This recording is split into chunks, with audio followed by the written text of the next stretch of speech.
All right, welcome to the Smeggy Cave.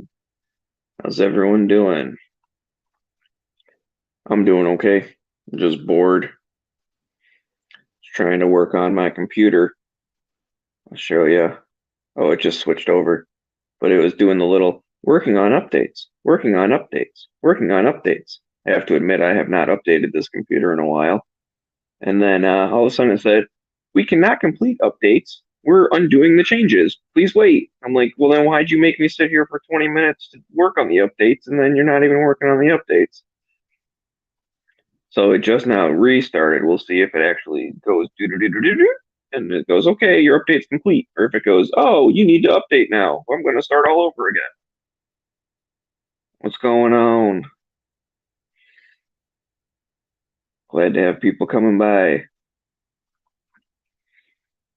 So we'll see. We'll see what this little computer-y thing does. Yeah, I don't know. I've had this computer for a while. Yeah, see, there you go. See, oh, it went right up to 100%. Working on updates. But you were just working on updates. So go do do do do and then do the thing. So we'll see. This guy's confused. He's like, hey, normally when you talk, you're playing with me. Why are we in the bedroom? Oh, now it's cleaning up. Yes, computer, please clean up after yourself. 0%. So, well, who just said that? I don't know. Hey, what's going on, Vanessa Kitty? So, what do you guys want to talk about? Y'all like guns? You like the Second Amendment? You like computers updating for 5 hours in the morning? Yeah, I agree. Newer Windows is stupid. This one I think is, I don't remember what this one has. Windows 10, Windows 11? Is that a thing?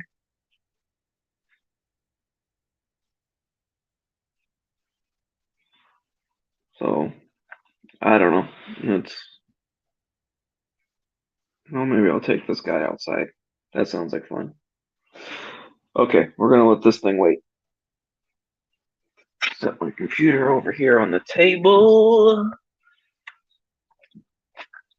There we go. I mean, it's kind of a nice laptop. Like, it's big, but I've just been having trouble with it, like running slow or whatever. So I thought, well, I haven't restarted in a while. I haven't cleaned stuff up in a while, ran some scans and stuff. I still want to do a disk defrag, but like, see, it's like big. And what I really like is it's got, oh, it's kind of dark, but here, drop the flashlight. It's a laptop with the number pad. And to me, that's like golden. I hate laptops that don't have the number pad. Because when I'm typing stuff, it's like so much faster. It's like do do do do with your right hand, typing on the numbers, than to poke around looking for, oh, where's the number 7? Where's the number 4? Yeah, Vista and XP. I mean, that's a thing. I mean, I think back, like it might just be because everything's like updated and it uses more juice now. But I think back to, yeah, my computer that had Windows XP, everything opened faster than what this laptop's doing right now. Again, websites like didn't have running videos all the time, and programs didn't need, I don't know, whatever, bunch of like 20 gigs of RAM and all that kind of stuff. But like my old computer I built back in the day was top of the line when I built it. And even when it was old, like it still ran stuff okay compared to this laptop. I mean, it was good at first, and now it's slow as hell. So like I said, I need to do maintenance on it. I don't use it that often. Hmm.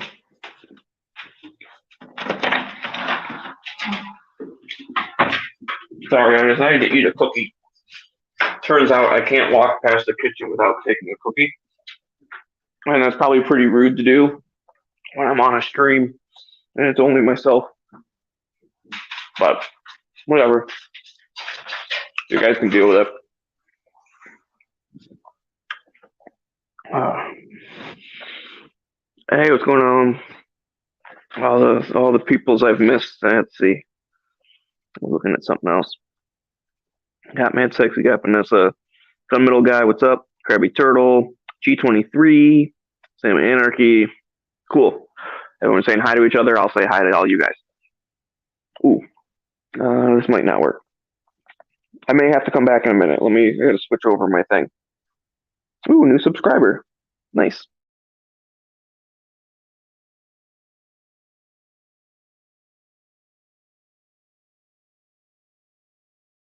What's up, Foss? Thanks for being a new subscriber. Appreciate it.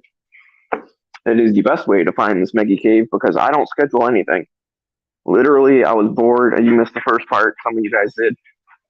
I was like updating my computer, and it kept like going and then going. Oh, I need to can't finish updates. I'm gonna restart and unupdate and da da da whatever. I'm literally sitting there staring at the computer screen for 20 minutes. I'm like, what the heck? Let me turn my phone on and let's talk to some peoples. Since I'm still just sitting here waiting for the thing to reload. But that's how Smeggy Caves work. I don't think more than 5 minutes before I start going live. And you guys are all welcome to join. I did post a link, actually over on GWeb's Gilded in the main general, like the lobby chat thing. That way I know people join and aren't just like random YouTube trolls. And, if I don't recognize your name, I'm not going to let you in. But anyways, I know all you guys. So, what else is new? We got some votes for guns are cool. 2A is cool. Being bored is not cool. Yeah, so what do you want to talk about? I'll tell you, went back to Michigan last week and got reunited with my guns, and that was very nice. I didn't realize how much I missed them until I got a chance to shoot some of them. No, I didn't. I didn't take all the stuff up north because it was a limited trip.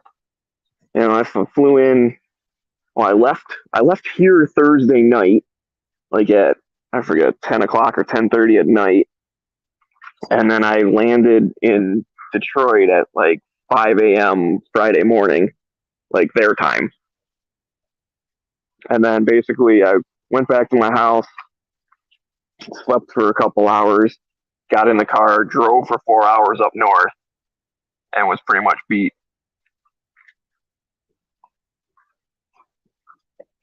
Oh, all good, man. But anyways, and then the up north trip was a combination Saturday of a family reunion that we always do with. It's like my dad's side of the family is originally from northern Michigan. Like his dad was born up there and all that stuff. And so all of his like cousins and like the aunts and uncles and stuff, they lived up there. They live in northern Michigan, the northern part of the lower peninsula. And anyway, so we always would have a family reunion with like that group of that part of the family where like my aunts and uncles, which are all in the Detroit area, some of them and some of my cousins would go up there. Every year kind of just depends. Sometimes it's a bunch of people, sometimes it's just a few. But they all go up there as well as all the up north relatives all get together. And so yeah, so Saturday is a big family reunion. Well, unfortunately this year was actually a memorial for the last survivor of like my dad's aunts and uncles, Aunt Irene. So that was kind of a bummer, but we had a little memorial thing and then tried to have a party. It ended up raining all day, which is weird. Like every time we go up there, it never rained on a family reunion. It would rain in the morning, but we kind of have it's like okay, people start showing up to the place at I don't know, like noon or something, and it would be raining in the morning and it'd stop raining by 10:30, 11 o'clock. Every year, it's always had nice weather. And this is the first year that it literally just was downpour all day. So I don't know. I think there's a thing to that. Maybe there's not. Whatever. But anyway, so that was Saturday. It was pretty much all taken up with that. And then Sunday, it was me shooting guns day.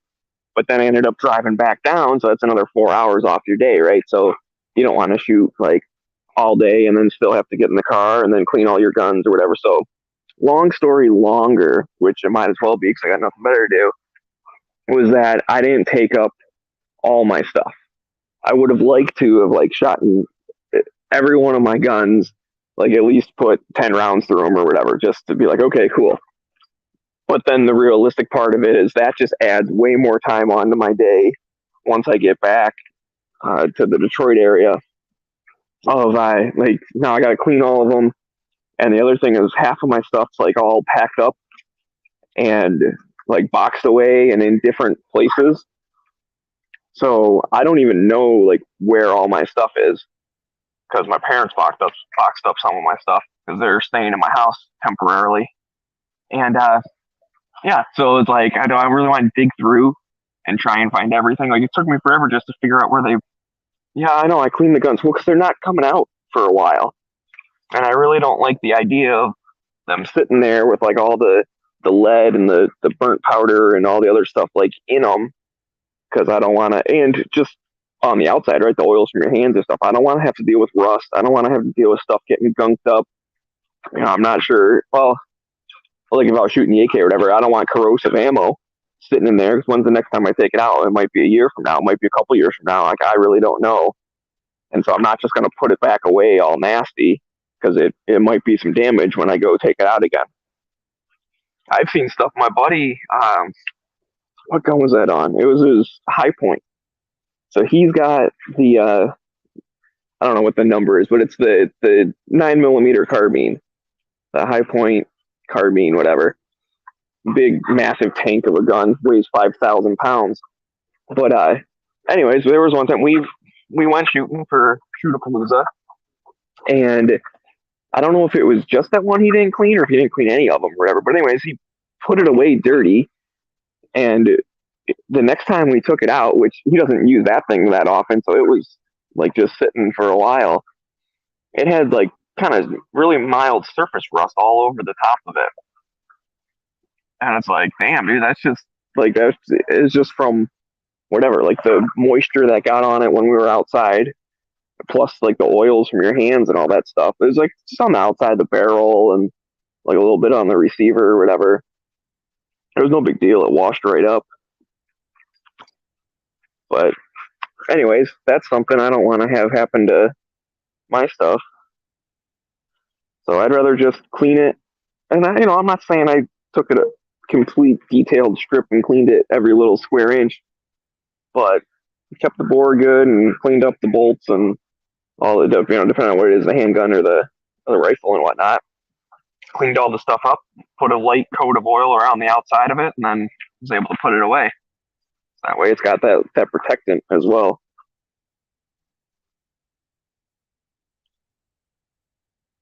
Yeah, I know that's not from the ammo. My point was that there I was combining multiple statements at once, was that I know that AK ammo sometimes has corrosive ammo. I'm not even sure the stuff I have if it's corrosive or not. Like I have different brands, and it just depends on whatever guns I'm going to take out or whatever boxes of ammo I take out.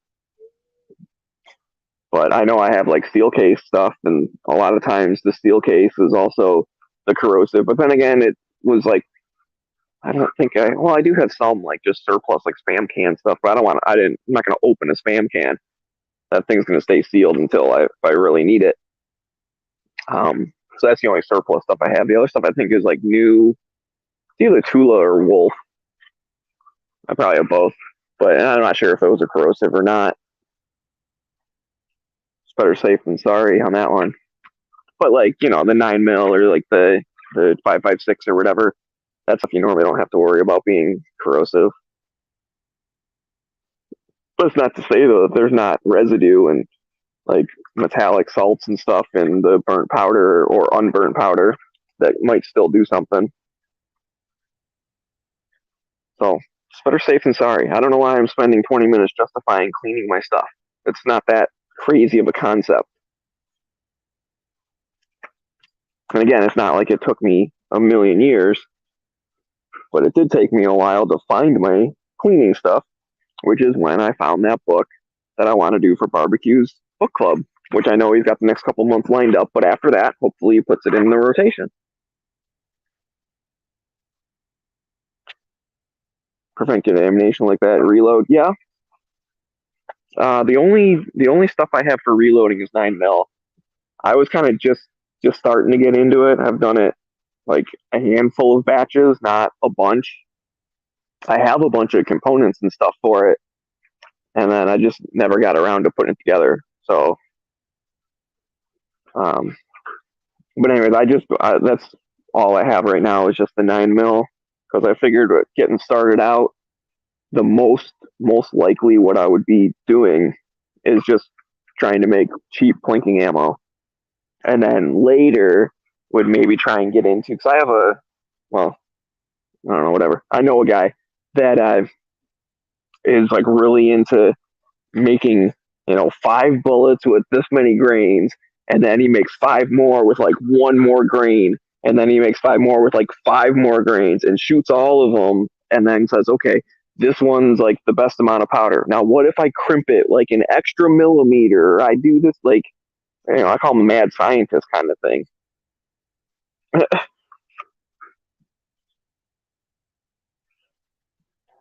Yeah, I don't know why I'm justifying it. It's probably my crushing low self esteem and my need for everyone to like me and say that I'm awesome. What's going on, Clover Tech? But yeah. Anyway, so my reloading that's what I started with was I just want to crank out like cheap range ammo for 9 mil, and then as I get good at that and get a little more comfortable doing that, because like I said, I've cranked out a handful of batches, but that's about it. Then I'm going to start experimenting with can I make it more, make it more accurate, and then that's really where you see the benefit is when you start reloading your own rifle stuff. So then I would probably get a set of dies for 5.56, a set of dies for 30-06, which is where I would be like super mad scientist trying to get my hunting rifle like dialed in perfect. I like the idea of doing that. I'm a nerd. I like keeping track of stuff. I like Excel spreadsheets that have load data, uh, load data, and maybe like what the group size was, and then do the next one with taking pictures of the targets or something, storing all of that in a tab, and really fine tuning this. I like the idea of doing it. I just haven't gotten around to doing it yet. So, but okay, so it looks like we have at least a few reloaders out there. What kind of setup you guys use? I'll tell you what I have is the Lee turret press. And what I like about the turret press is it's kind of the in between, it's like the middle ground between a single stage and a progressive. Single stage, what I didn't like about it does seem to kind of take a little bit longer. Now, yes, you can take your time and really make sure you're doing things right, which again, being new and a little paranoid, knowing like what I'm dealing with. If I mess up, I'm blowing my hand off or something. Like, no, thank you. So you can at least keep track of everything that's going on. But I almost feel like people always kind of say that's like the stereotype is like single stage is perfect for learning because you're only doing one thing at once. But also because I don't want to have to like keep changing it out like every 2 seconds. Because there's a mistake every time you change the die out. Yeah, you have a little set screw or whatever, so the retention ring, like it should be the same depth. So like you get the same length or the same crimp and all that kind of stuff. But you got to recheck it every single time. And so there's just extra setup time between that. And then the other part of it is, let's say you decide I'm going to do 500 rounds today. So now you have a tray of like 500 rounds that you pop the primers out and put the new primers in or whatever and resized it. And then you put the powders in, and then maybe they're sitting there for a while. And then, because you want to do all 500 of them, and then you're going to go get the projectiles and push those in. And then what if you forget? Oh, did I do like this tray of 100? Did I already drop the powder? Or, oh, I knocked it over and spilled some of it out. I got to start all over again with those ones. I don't know which ones spilled and which ones didn't. It's just it almost seems a little more complicated. So with the turret press, you're still only doing one thing each time you pull the handle. So you can still focus on, did that actually pop the primer out? Like, did the bullet seat correctly, or is it kind of crooked and all that kind of stuff? But you're doing the same, like you're taking one piece of brass and doing all of the steps, and then you have one piece of ammo and you put it in the bin. You say, okay, this one's done. And then you grab another piece of brass and you start over and you do every single step. Whereas then if you have the progressive press, which is obviously going to be your fastest, because every time you pull the handle, like at least after the first couple, you're doing 5 things at once. You're doing 6 things at once, which to me again is like I can't quite keep track. What if did the powder actually drop in that one? Because sometimes it doesn't. So, but if you're looking to make sure that the bullet seated straight and you didn't notice if there was powder in or not, and then you crank the handle again, now you just seated a bullet onto a thing that's a primer only. So now that I've rambled, let me go look at these comments. So Mad Sexy uses a Lee open face press, looks like a C. Clover uses a classic turret the most, tend to load smaller batches for more expensive calibers nowadays. But Dylan 550 will crank out the cheap stuff. So that the Dylan's a progressive then, right? Or you're doing a bunch of things at once. Foss has a 4-hole Lee. I've only deprimed with it. Put Lee in hold for a bit. Oh, well, you're halfway done. Because you deprimed it, you resized it when you deprimed it, right? So now all I got to do is just toss some powder in and push a bullet onto it. So that's easy.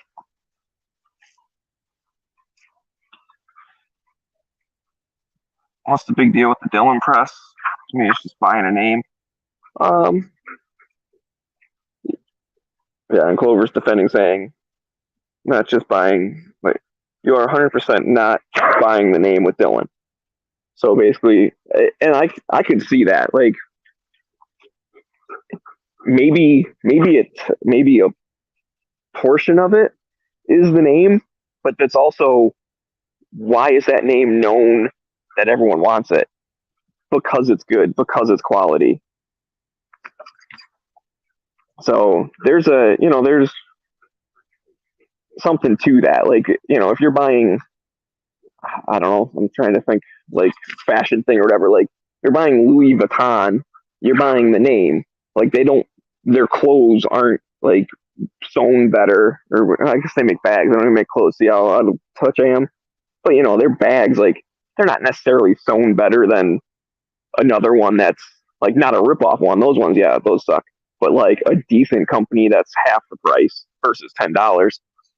So that you are just getting the name. But yeah, I do think with Dylan, they're known because they're good. And I've never heard anyone like really complaining about, oh, I can't believe like I spent this much money on it and the freaking handle snapped the second time I pulled it or whatever because it's cheap pot metal or like it's good quality stuff. Dylan's a smaller company, service is the best, warranty seamless. Even if your press dies in a house fire, the precision is flawless. They know what they're doing. There you go. For all you people who can't read, I'll just read what Clover said.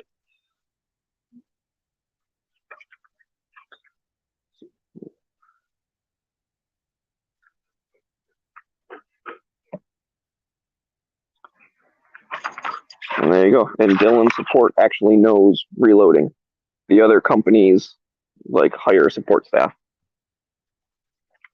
Although, I mean, I see you question like, does Hornady, does RCBS? I think like the Hornady people, because I've heard people talking with that, like you can call up Hornady and they'll talk about load data with you and stuff. Like they actually know what they're talking about, from what I understand.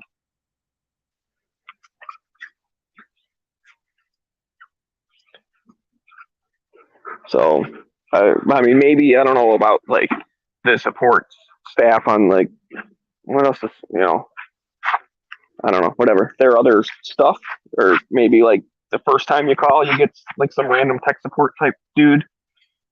But I have heard good stuff about that with the talking to Hornady, that they are like actually reloading like real people. But your mileage may vary. So, anyways, I mean, I like the Wii. I know it's on the less expensive side. I just realized I haven't had my camera on this whole time I've been playing with these dogs. You guys have been missing out on the fun.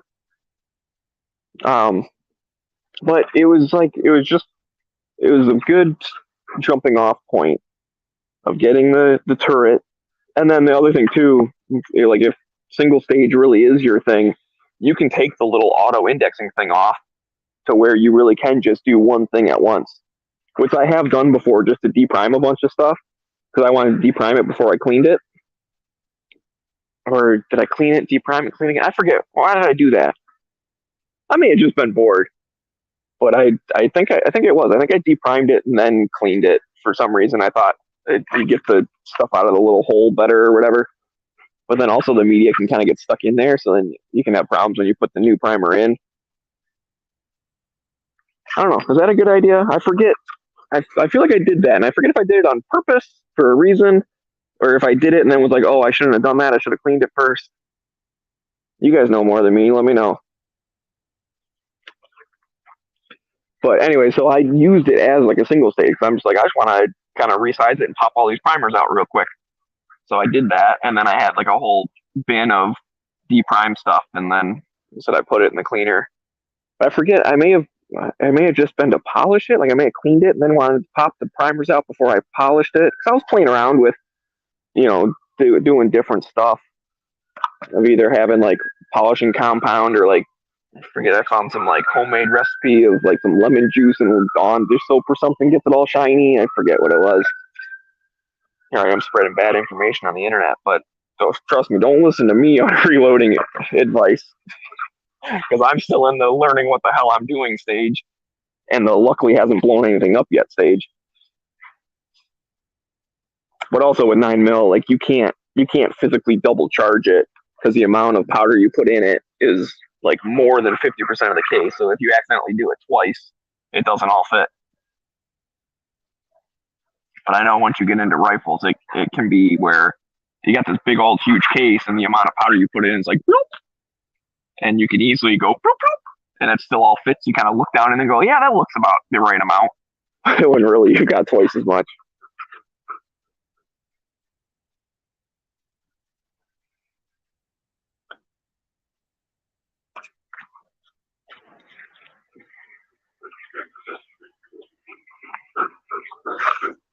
Okay, yeah, if I was saying, if you don't pull the lever all the way down, it will function but not turn. Yeah, but I think, I'm trying to think, don't you just flip up a little thing and then you can like go all the way down and not think about it? Because it's the thing that turns it, it's like a little ratcheting thing on the bottom, right? And when you pull down, the little piece goes like, bloop, and pushes the tooth, and then that turns the thing. I just guess it's not on the bottom, right? It's on the bottom of the top plate, right? You got the plate, you got all the boop, boop, boop, boop, boop, all your little dies, and then there's a thing on a little ratcheting thing on the bottom, and every time it goes down, it goes boop, boop, boop, and I'm pretty sure you just flip that up, and then there's no blooping. There's no bloop because it's up here. It just goes wah, wah, and doesn't turn. But I could be mistaken on that. But it was something easy. I know it's easy to use a single stage.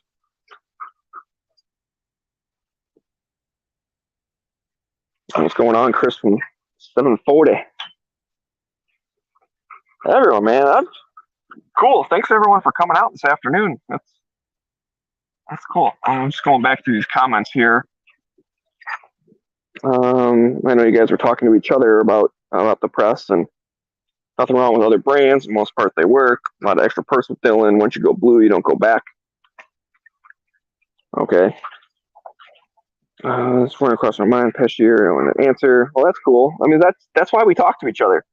I'm glad I was here to facilitate while not providing any information and just letting Clover provide the information. But that's what's cool about, you know, the online gun community, or like, I want to say the gun channels crew, because, we're still gun channels crew at heart. And, we all just talk it out, and, oh, you've experienced this. Well, I've experienced that. And, oh, I'm going to try this. Oh, I wouldn't do it. This is my experience with it. Oh, okay, never mind. I'll think about it a different way. So I like that. Yeah, unless you're looking for bulk, no need for aggressive press. I can agree with that. And the other thing is, dude, progressives can get crazy, like super crazy. I'm trying to think the last time I saw with Foos, like he had, I know he had a hopper that like fed the cases down, and then he had like the feeding tube for the bullets, and not like, I'm pretty sure he literally just pulled the handle. Everything else was doing auto, and I don't know which one he has. I mean, he goes through, at least at the time when I was talking to him, he was going through like thousands of rounds a week because of practice for competition and everything. He does the which one is it? I think not IDPA. So it's the other one. US U not UPS. USPA. I said Pistol Association. I don't know. You guys know what I mean. The competition where you go pew pew pew pew pew pew pew pew pew and run around, but not the IPDA one. But anyways, so he was going through a bunch, and he needed just practice ammo and all that stuff. But his would check, like, I do like that feature, having a turret spot. I think it would check the amount of powder. So a little thing that came down, and when you press down, it had like a little like circle, and that would lift the thing up. So like if there wasn't any powder in the case, the thing would go all the way down. And then I don't know if it stopped it from turning, or if it like beeped, or I'm not quite sure what the indicator was. I think it was almost like a keyway, whereas if it was too far down, it wouldn't allow the thing to turn. And then if you don't, like, it should be here, I'd say. And if you double charged it, then the thing's up here. And also, I don't think it would allow it to turn. I think that's how that works. But that's like really cool for peace of mind, because that one, I mean, he had like 9 different things going on at once or whatever. Like each slot was all filled up with like, this feeds it in, and then this is the like resizing, and then this one sets the bullet down because it's a tube that comes down, and then this one actually pushes the bullet down, and this one, well, you just put the powder in, check the powder, put the projectile on, crimp it down, and do something else or whatever. So however many steps those are, it was a bunch. So let me catch up on comments here. Small batches, everyone's saying hi to each other. 2 Live Moo, what's up? That's such a big name. I have tons of aftermarket upgrade accessories, which is nice. Yeah, that's cool. Everyone's saying hi to each other. Roy saying hi to all you guys. Yeah, there's a plastic piece in the center shaft that makes the spiral part of the shaft turn. Yeah, and I think you just flip the little plastic piece on the shaft out of the way, and then it doesn't do it. USPSA. Yes, thank you, Chris. 300 to 400 an hour. Don't worry about progressive. There is more setup time. Yeah, but again, if you're cranking out a whole bunch, like, you set it up and then you're done. Which, again, going back to that in between thing of the turret press, is the same way. I set up my dies. Now, like I said, I only do 9 mil, so I set myself up and it just sits there. But if I did want to do other calibers, you just screw the whole top plate off with all the dies sitting on it. You take that whole thing off, set it over here. You put a whole new one on that has the other size dies on it, and it's already set. Obviously, check it, but you know how you have to turn down the thing to, like, this is how much I want to crimp it, or this is how much I want when I'm resizing it. And then the little collar comes over, and there's a little set screw to hold the collar in place. Now, that could move a little bit or whatever, but most likely that's going to be screwed down as much as it is, and then you screw the turret in as much as it goes, and then they should all still be sticking down the right amount.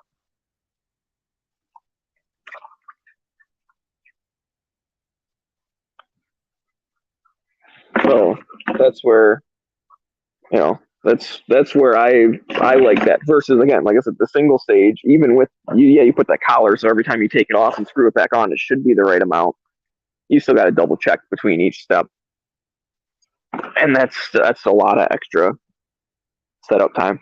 So that's my official recommendation for anyone who wants to, even if they're just getting started into reloading and maybe they're a little scared, oh da da da, just get a turret because you're gonna, I believe, outgrow a single stage pretty quick, whereas a turret will still be good for you for a long time. And if you do want to slow down, you can use it like a single if you want. But again, even with that, you're doing one step at a time. But as far as resetting the dies, you only go through that once, and then you just kind of check them every once in a while, make sure it's normal quality control, make sure it's not drifting, and you still have the right overall length or the right amount of powder, all that stuff. Like I would dump my cases out every once in a while, make sure that the powder throwers doing the right amount, plus or minus whatever, however much your tolerances are, plus or minus 100 grains, no big deal.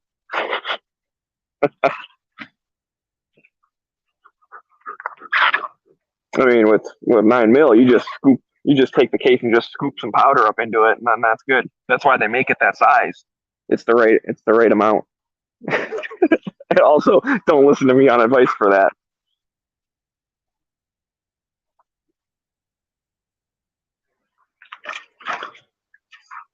Yeah, turret's the way to go. But I'm mad saying, but with one step at a time, you don't run the risk of messing up. Right, exactly. But that's it. With a turret, you're only doing one step at a time. You're just doing it, taking one case and doing all the steps until it becomes a complete bullet.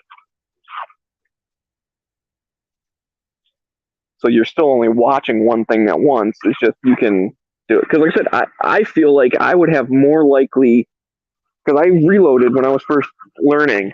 The dude who taught me had a couple different ones, but we started on the single stage, and it was kind of like, well, how many rounds do you want to put together tonight? Like, oh, let's do like 200. Okay, great. So we go and we resize like 200 cases. And then you swap the thing out, and he had a automatic powder throw thing. So then you set that all up and get it to have the right amount coming out, and you do like 200 of them. And now they're just sitting, he had little trays. Now you have like 200 cases sitting in these little trays pointing up. And then, okay, now let's get the projectile. So you put it in and you do the thing. But I'm like, if we knocked one of those trays over, like let's say you loaded some of the projectiles and you knocked the tray over, all the powder spilled everywhere. Well, now if you want to still have 200 by the time you're done, you got to stop with the projectile thing and put the powder one back on, and then make sure, like, reset it up so that it's doing the right amount, and then fill them all back up again. Like, that's kind of annoying. And it's just I feel like you could almost miss a step, like we were doing with the we did rifle that way, and it's like, okay, you resize it, but then you have to make sure, because those ones like 5.56 kind of stretches out. So sometimes you got to trim them, right? When you like resize it, and then the little neck part, and you got the top part, and then sometimes that goes, and so then you cut the little top off and it goes, and you're good to go. Well, then it's like, okay, well, I have a batch of 100 of them over here. Are these the ones we cut already?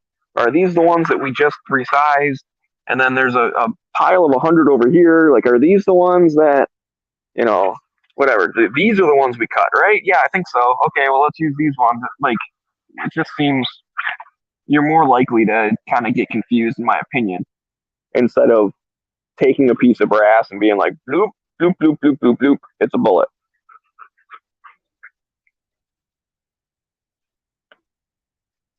G23, probably get a tour press one day. Yeah, get one now. Why not? Get it tomorrow. I don't know if you reload already or not, but if you don't, then it's a good starter. And if you do, then it's a good upgrade.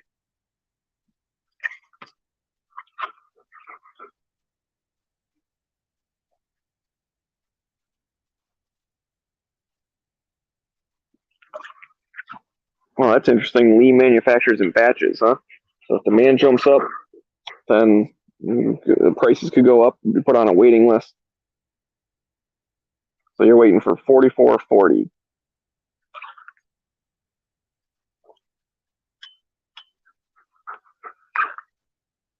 Oh, now you guys are out there in my chat talking about somebody else's chat. That is not acceptable. Everyone has to watch me and only me and never watch any other channels. Even if he's in my chat right now. And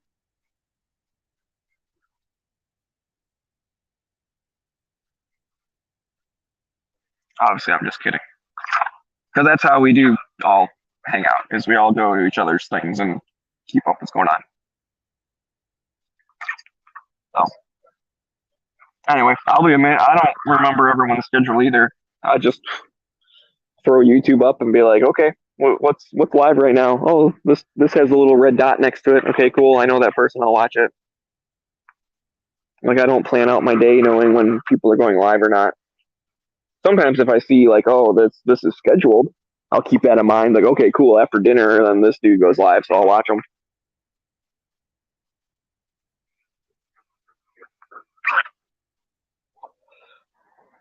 Oh, G23, that sounds like the perfect time.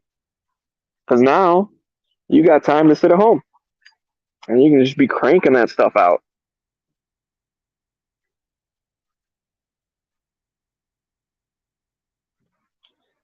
Yeah, Chris from 740 does reloading chats. That's cool. I know of Echo's chats. For whatever reason, I don't seem to catch Echo's chats that often.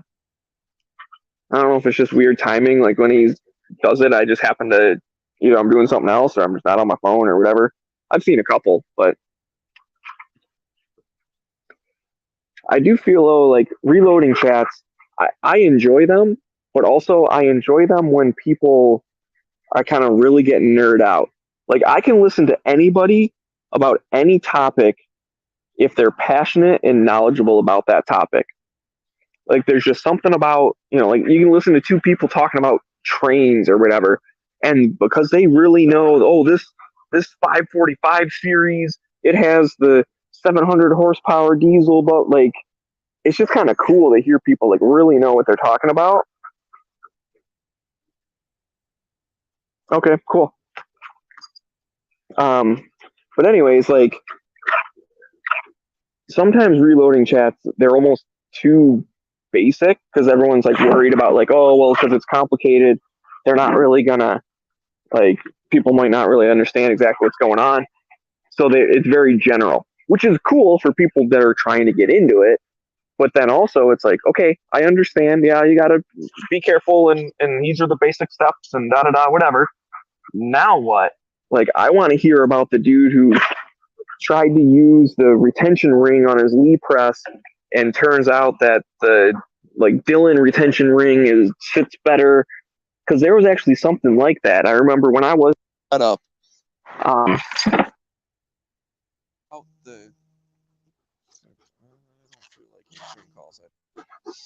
Sorry, whoever just called me. But there was something about like I forget what it was. I think it was like the retention ring thing, and the set screws on the side. The little thing goes boop, boop, boop, and you go and boop, boop, boop. That thing, like I forget who it was who even told me that, but they're like, oh, like don't get this brand because the little nub like sticks out too far, and then when you go to tighten it down, it hits the one next to it. Why was my phone telling you to shut up? I don't know, because you were calling me, I guess. So shut up. Yeah, I changed all my locking rings to RCBS. They leave way more room for the die wrench. I think that's what it was. I think I have RCBS locking rings. That sounds familiar. And I forget who was telling me. It was back in the gun channels day. It just like randomly mentioning it on one of like the late night chats or whatever when everyone's talking about, I don't know, chocolate or barbecue or whatever, something weird, random. But then it was like, oh yeah, I'm getting a new press and blah blah blah, and then someone's like, oh, you should get these rings, and I think that is what it is. So, but anyways, stuff like that. That's what I want to hear in a reloading chat. Is someone going, oh, I used this thing, and oh, it made my stuff way better.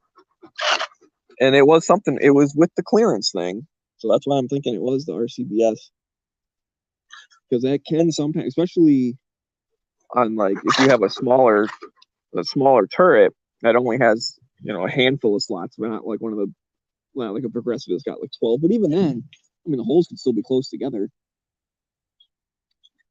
But it was something like, yeah, if you use like the Lee ones, they're gonna hit each other when you're trying to tighten down the one next to it. So you have to like get the flats to line up just right, or otherwise you're doing that thing where you take the wrench and you go, bloop, and then you got to come in from this way and go, bloop, and then this way. Bloop. Whereas with the other one, you dog knocks my phone on it.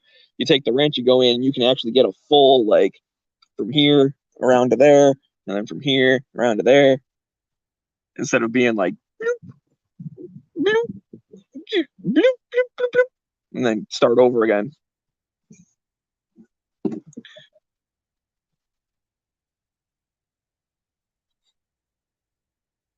Yeah, that's what. Hey, what's going on, Mark? What's going on? BS. Lee has a quick release collar that you use along with the RCBS lock rings. Makes changing the dies so much faster. Yeah, like I said, I don't necessarily change the dies fast, because I only do 9. But my plan was always just to have an extra plate. So like once the dies are on the plate, they're pretty much going to live on the plate. I mean, obviously, if I start doing 10 different calibers or whatever, I'm probably not going to have 10 different plates. Maybe have a couple pistol and a rifle one or whatever, and just kind of like use my most common ones having their own, and then have one that like always gets changed out for all the different weird ones. In which case, then a quick disconnect type thing might be a better setup on that particular plate. Like let's say you got 5 different rifle calibers that you're all doing at once, then you switch between those with the quick disconnect. It'd be cool.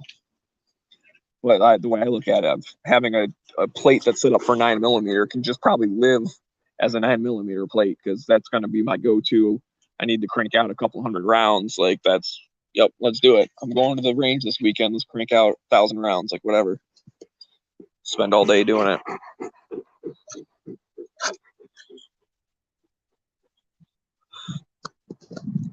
That's what's going on, Scott. Man, I'm getting all sorts of cool people up in here. Thanks everyone for coming by. Even if you're just here for the dog. Got the white one in the background doing nothing like normal. I don't know if my computer's done updating yet. What do you guys think? It's been like 40, 45 minutes, something like that. I don't want to tire the dog out too much. I might go back inside, check on the computer. Not that I'm saying I'm getting off the chat. Well, this is a good one. We're still talking. But I think that's the plan. All right. Come on, boys. So I gotta pace him, man, because otherwise he literally will play for like 8 hours a day and then like die of heat stroke or something. And that doesn't sound like very much fun. And I could see him, he was starting to pant pretty hard. So I have to be his self-control. And then I can get something to drink, because now I'm inside. So I was starting to get thirsty. So let's see, what else? You guys want to talk about reloading more? What else did I say? I've about reached my limit of knowledge. So as far as tips and tricks, I think I'm full up. I'm out of those. I got mail. You've got mail. Let me guess. Some kind of crappy credit card thing or whatever. Important benefits. Blah blah blah. Okay, cool. Whatever. Garbage.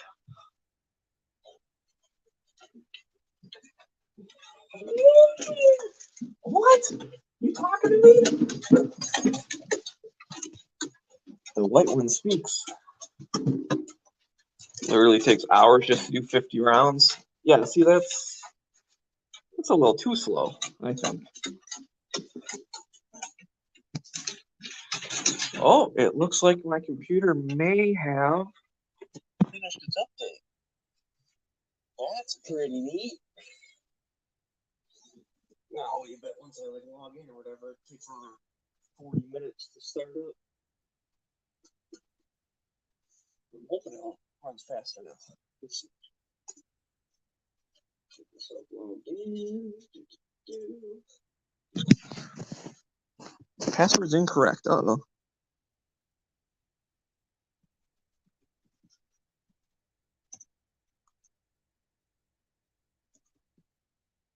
Is caps lock on or something? No. Oh, I know what happened. So, you know how I said how I like my laptop because it has an actual number pad on the side? Well, when it first restarts, it defaults to not having numlock on. So I'm sitting here hitting the numbers over there and then typing the letters or whatever. And the password's only coming in with like the letter part of it because the numbers aren't registering.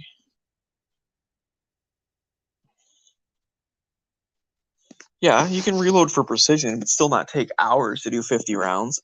Just reload for precision faster.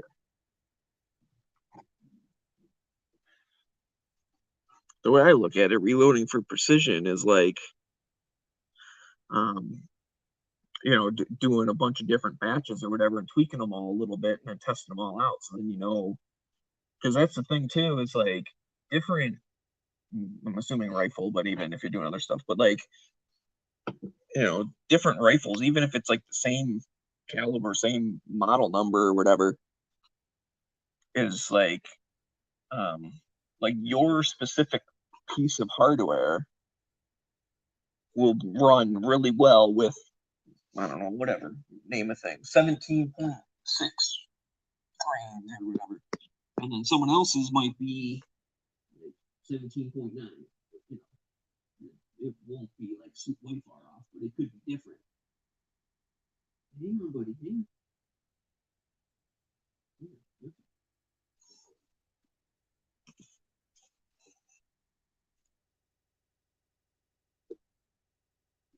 So, gotta set my computer up now. It's like, what the hell? It's not like I remade Windows. No, I'm not fucking signing into Microsoft. What the hell, dude?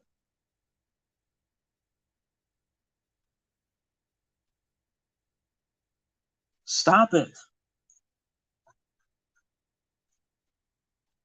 Jeez. My dog's trying to lick his own leg off. So it's annoying. I mean, I wasn't trying to fucking it's not like I reformatted my computer. I just did an update. Like, what the hell? I'm doing like a full freaking setup. Like, it's a fresh wipe.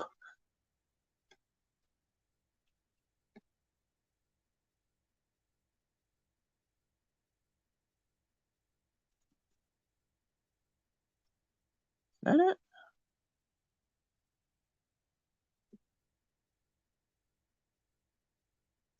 So, I don't know. Let's see what you get. Sorry, now I'm like extra distracted. It's slow. Okay. My father reload for precision, but always blame user error. Yeah. I mean, that's part of it too, is you can be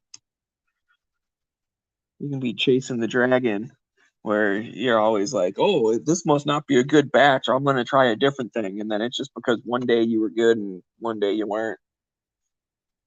Or, I mean, if you're lucky enough to have like a range in the backyard, you make some stuff, go just run out in the backyard right then and there.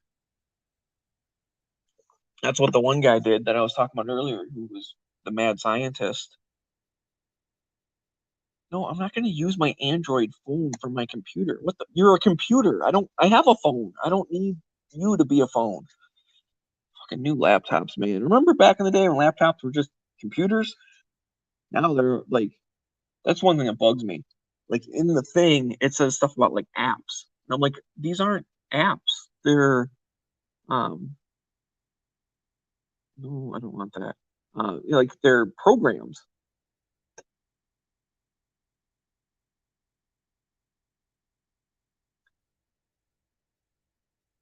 Okay, whatever, dude. Like, why is this setting all up weird?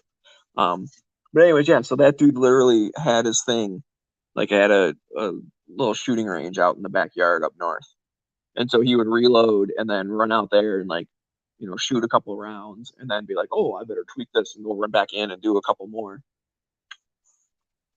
It was pretty interesting. That's like what those like super hardcore, um, like precision shooters. where it's like barely even a gun anymore. You know what I'm talking about? Where it's like that, like a bench rest, like it's like a whole contraption. And they're literally like reloading on the spot, and then they pick the winner based on like not how close your group is, but like how big the single hole that you shot all of 5 rounds through, like how big is that hole? Because if it has little wobbles, then you lose. But if it's perfect, then you win. Like those guys are nuts. But they literally have a reloading bench like right there, and they get like 20 minutes between shots and stuff like that. It's kind of crazy.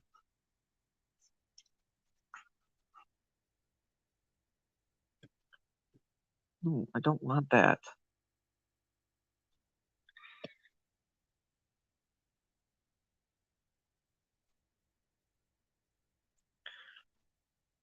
Okay, cool. I don't care. Sorry, now I'm arguing with my computer. Let's see. Does it seem to open stuff up faster? Oh yeah, it seems it's less chunky. That's good. I think that was part of the problem. It was trying to like update stuff and do things.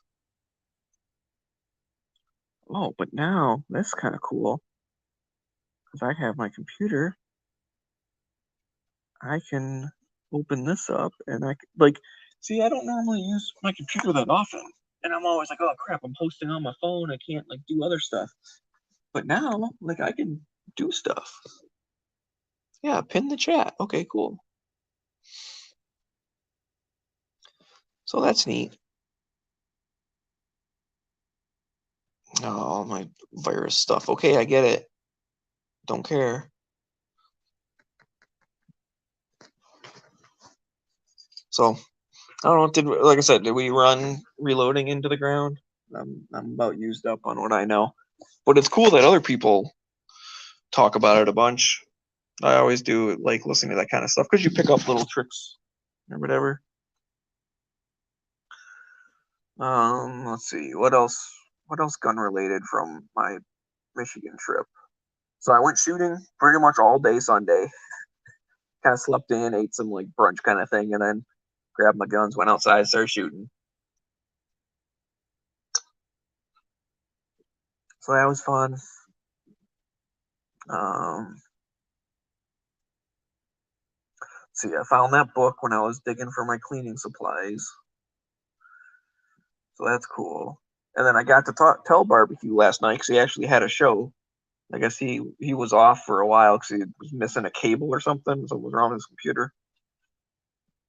Yep, it's all your fault.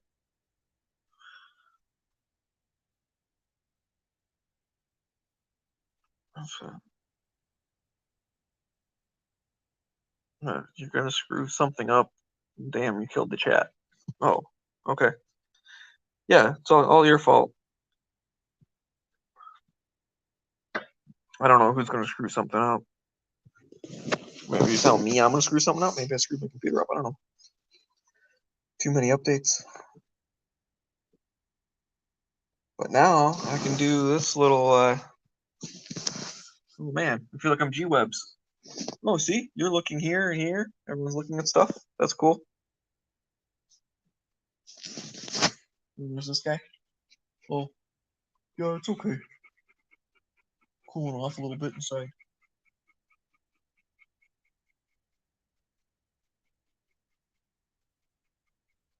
Hi, how's it going?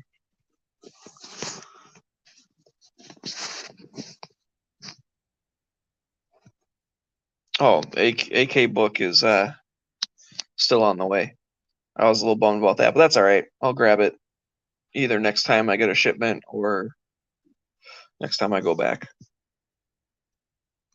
What kind of pup? He's a 75% German Shepherd, 25% Pit Bull, but he basically looks like a German Shepherd. He's like a long-haired German Shepherd. So I'm not sure where the other part.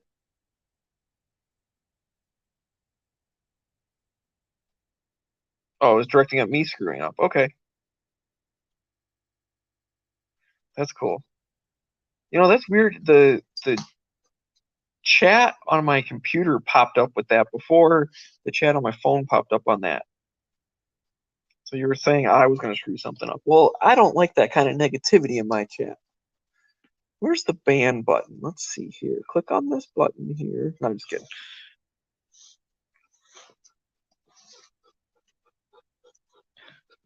What's this? You got the Karen today? What's that, Chris? Sorry, that's what my brain saw when I read that. When I just glanced at it, it was like, got the Karen today, one of the nicest dots I've seen. Well, it says Kraken. So what's the Kraken? One of the nicest dot. Is it like a red dot?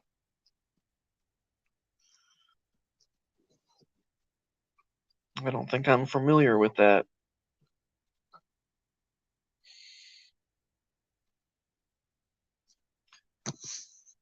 So now you need to explain, Chris.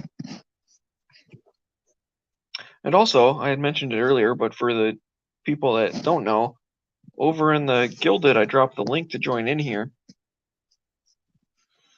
So it's in GWeb's thing on the lobby, the Pink's lobby. New dot from Swamp Fox Green dot. Okay, I'm not familiar with Swamp Fox either. But then again, I don't always keep up to date on the new stuff. Are they cool?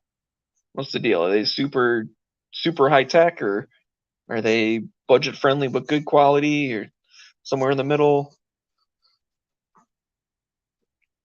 My red dot's a Vortex. It's nothing fancy. It actually came with the upper when I was building my AR. It was one of those things like I forget what the price was and all that stuff, but like for what I was getting, because I got the like stainless steel barrel, a nickel boron coated bolt carrier group, and then just it's like a regular, whatever, like regular handguard and stuff, which I swapped out to a quad rail, which I kind of want to change back out to like a oh my god, I'm blanking, the M-Lock, because that quad rail like just is it's just chunky and it's not needed. I'm not ever gonna put like a bunch of stuff on all four sides, like all up and down the rail. Like if I'm putting a thing on it, I only need it in one spot. Middle of the road compared to Hollosun. Okay, cool. Oh, okay. Pink's lobbies for GWeb's Patreons only. Well, then maybe I only want to talk to GWeb's Patreons. Most of you guys probably are, anyways. I mean, honestly, if you want, I'll if someone wants to come talk, I'll get you the link somehow. I'm just trying to avoid randoms. I could even put it in the chat and then delete it after you joined in or whatever. But anyways, no one has expressed like, oh crap, I really wanted to come in and talk, but I can't find the link. Because most of you guys are probably, whatever, listening at work or it's loud or whatever.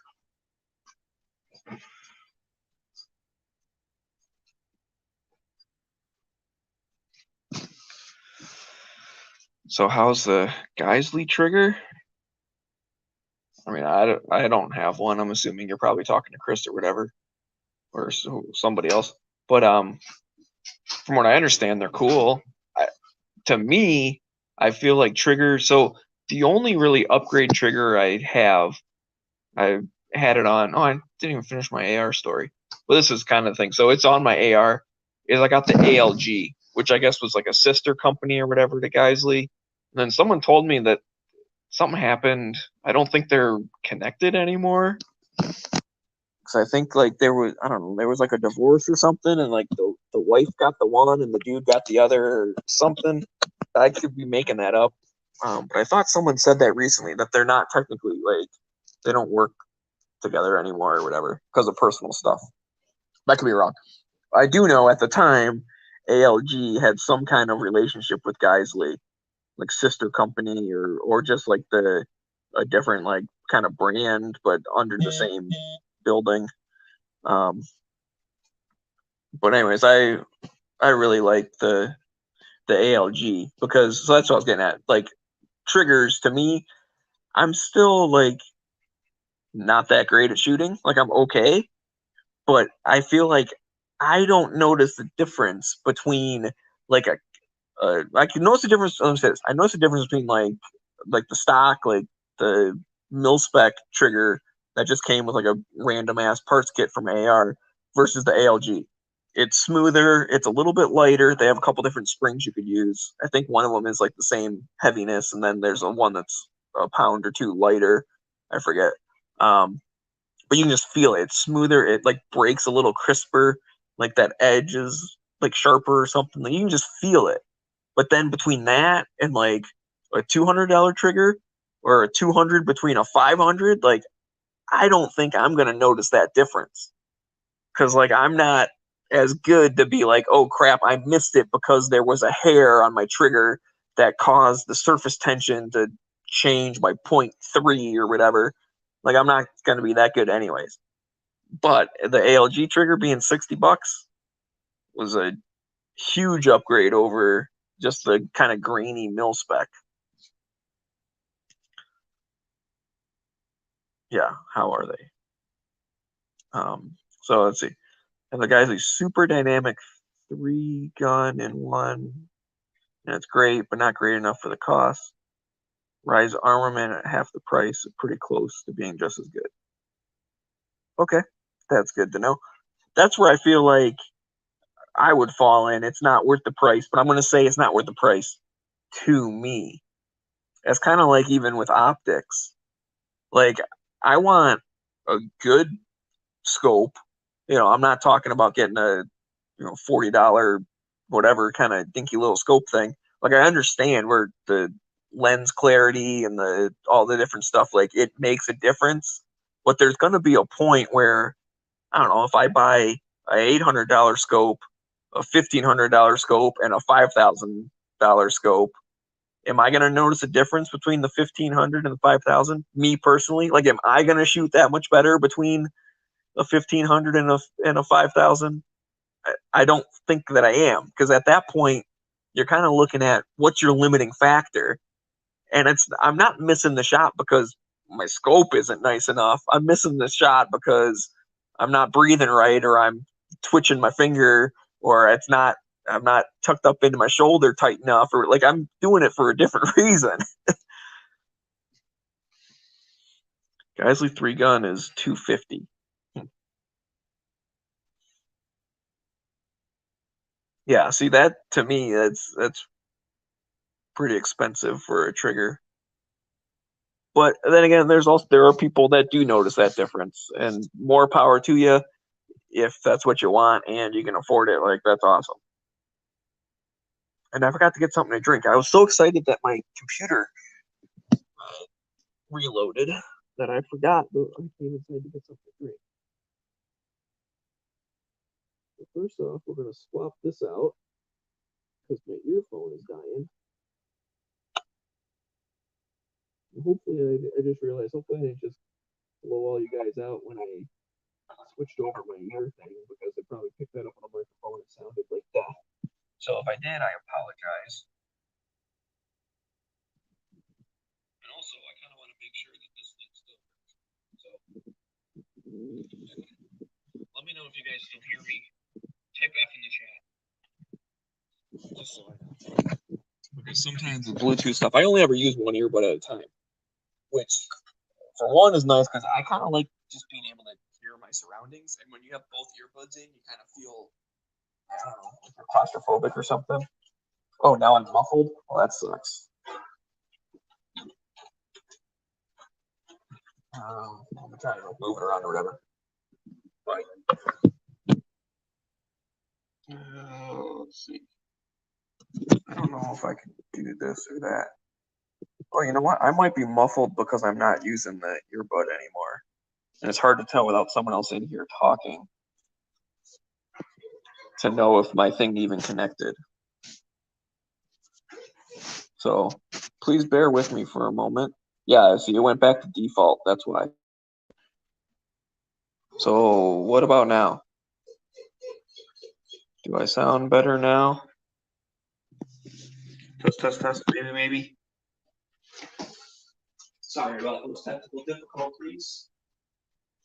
As I was trying to say, I only use one earbud at a time, and I switch over to the other one. And StreamYard sometimes doesn't like when you switch over Bluetooth. It gets mad at you.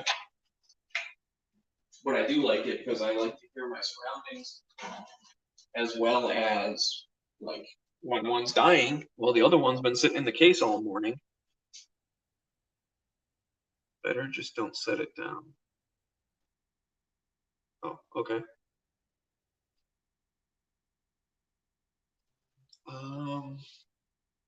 Yeah, so I am running low on juice. Need more juice.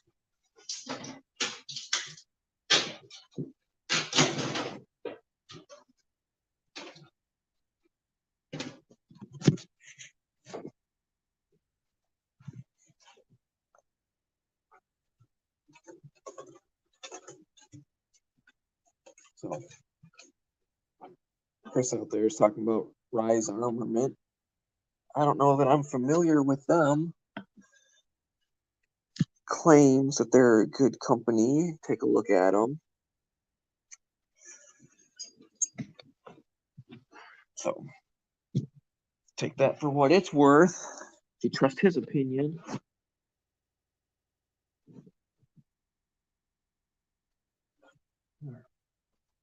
Go back in here. What are you doing?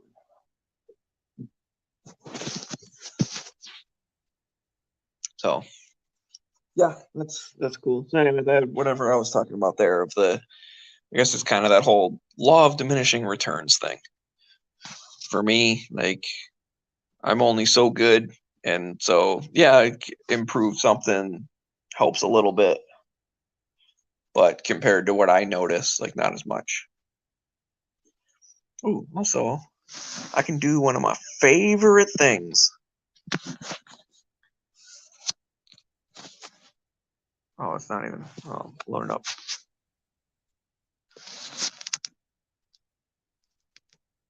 Oh yeah, I have not like they don't include it in Windows anymore. I have a disk defrag program, and all these little dots are all going to light up and change colors. Because I recently did like a whole big thing and deleted a bunch of stuff and downloaded some stuff and everything. So I bet you I'm pretty fragged. Let's see. Let's analyze. I don't see that much red. Huh. But it still says preparing. But like, I used to love watching these little dots be like, bloop, bloop, bloop, bloop, bloop, bloop. You guys can see all into my data. That's my computer. Can you read those ones and zeros? Now you know all my secrets.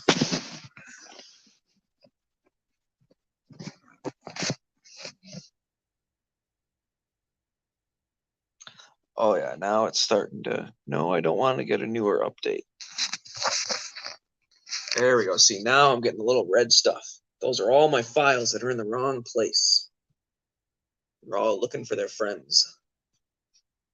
So I'm going to do that. And maybe my computer will run even faster. It's already going way better than it was last night.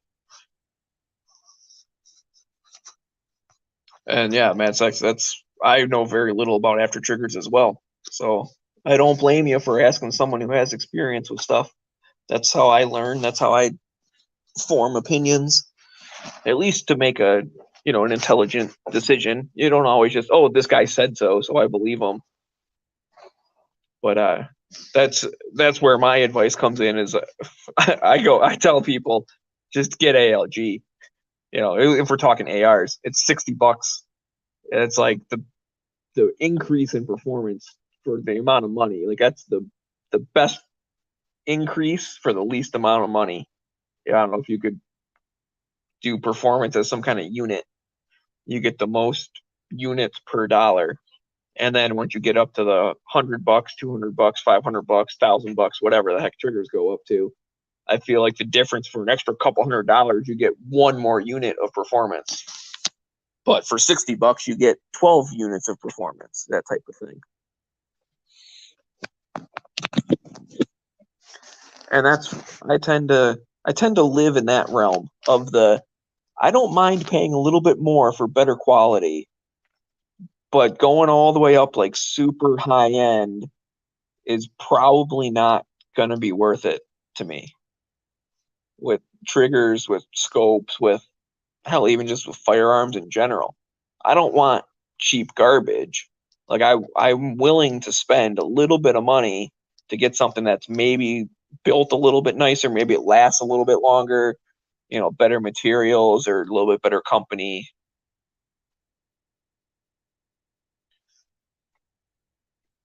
So, and I am a believer in sometimes it's worth it to save up your money and get what you do actually want than to just go, I went with what I could afford right now.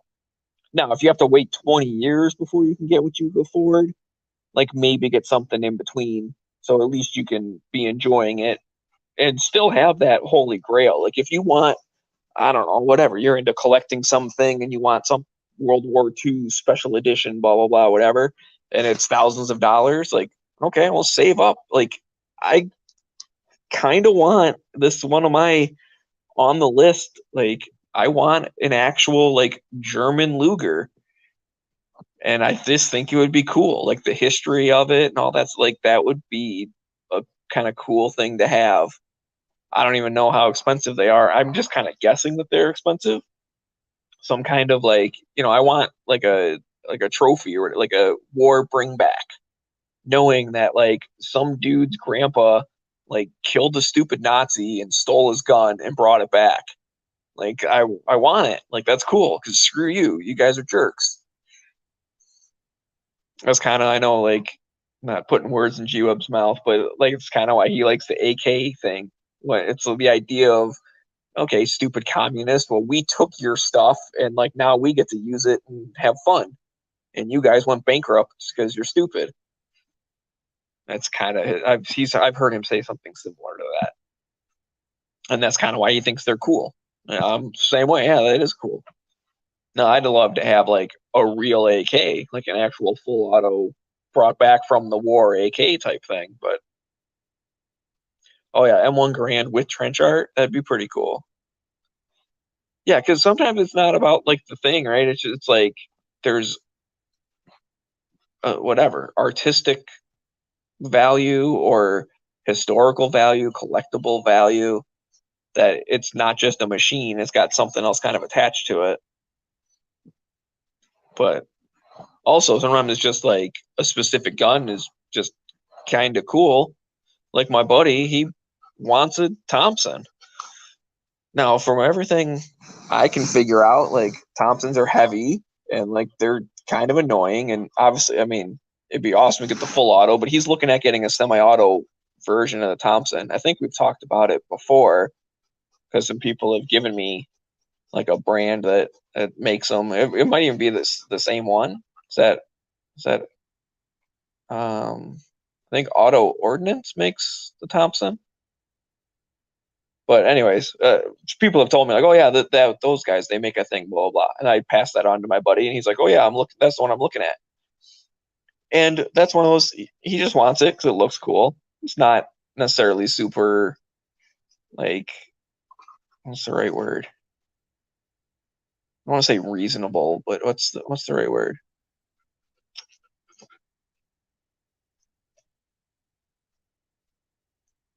Because useful is not the right word either. What the hell word am I thinking of? It's like it's not the most utilitarian option, but he doesn't need it to be. Like he's got other stuff. That's the thing when people are like, "Oh, I got this, blah blah blah." And they're like, "Oh, well, Glocks work better." Okay, great. But I didn't buy it to like work like a Glock. I bought it to look fancy, or I bought it to be cool, or whatever. And that's why he wants to buy a top. That's why he has the. This is again talking with my buddy that you guys all don't know because he doesn't really do internet stuff. Yeah, practical. Yeah, that'd be the word too.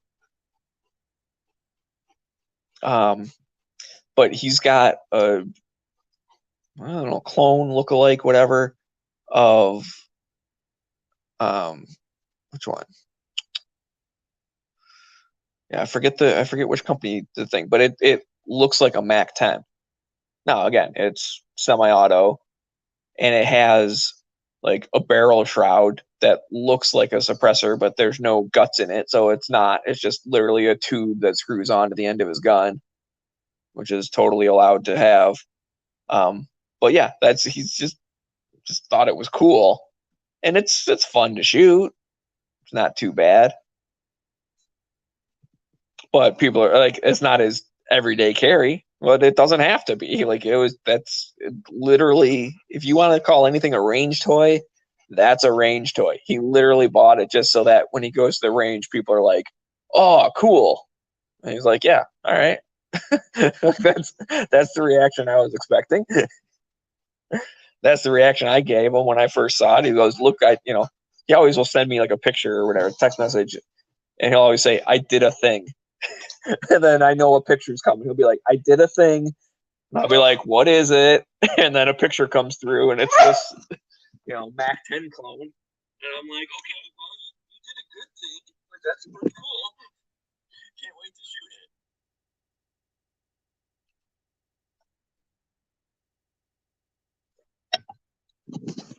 it." So that's what's fun.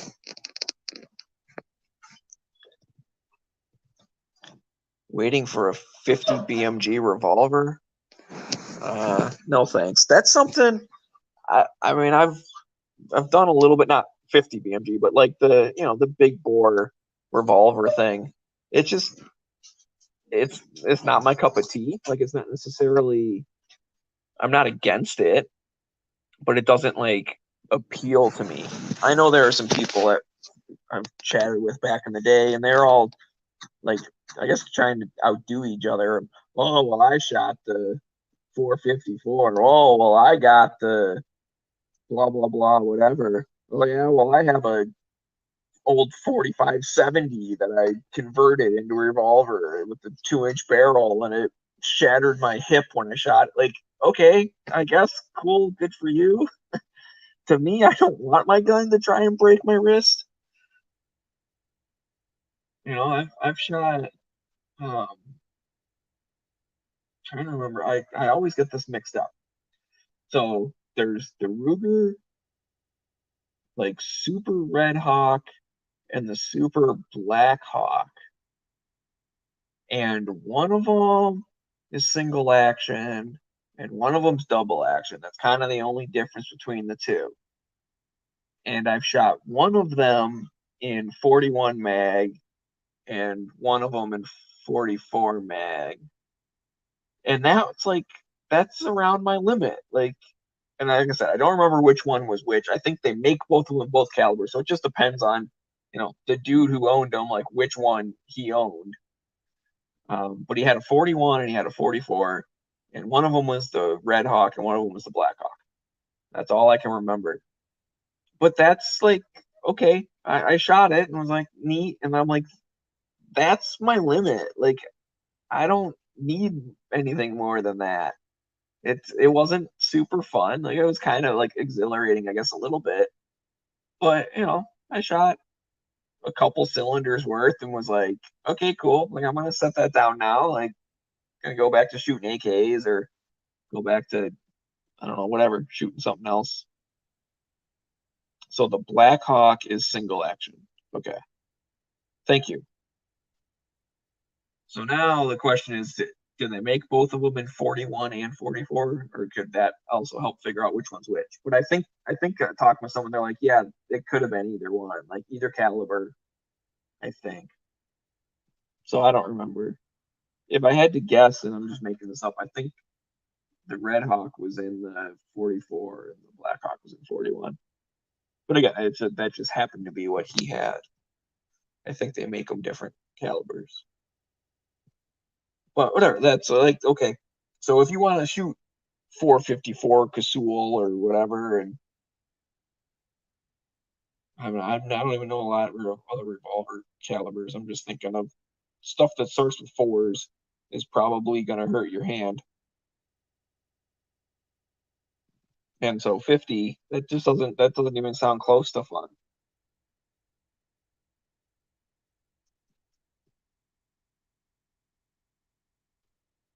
And then that dude also had something that I wish I could have shot and never got a chance to. And it's not a revolver or whatever, but he had a 4570 trapdoor. and I always wanted to shoot that. He also had like a modern 45-70. So I've shot 45-70, but not not the actual trapdoor. So that was kind of a bummer, but whatever.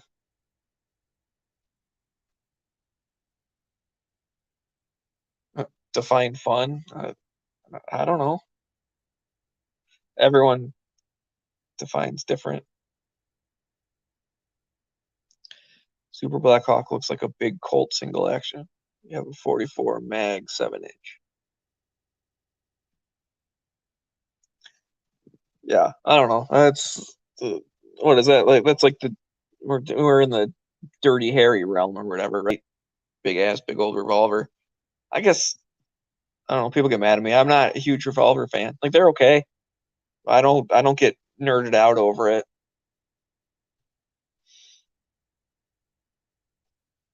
Where other people go crazy. Even like smaller revolvers, right? Like there's a bunch of people, oh man, I got my 357, blah blah blah. It's a great carry gun or a great backup gun. And like, okay, like I'm happy for you. I don't. That doesn't really do anything for me.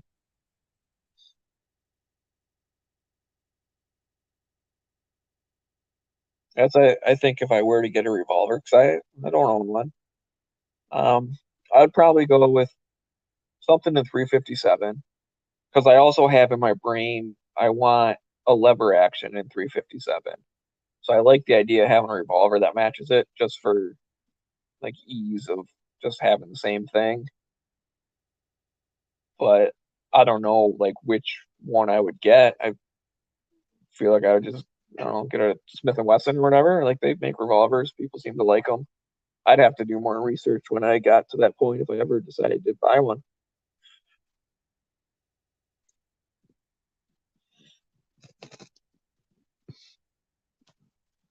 Like my buddy's got a see. I'm not good with like all the numbers and the names or whatever. But he has a Smith and Wesson.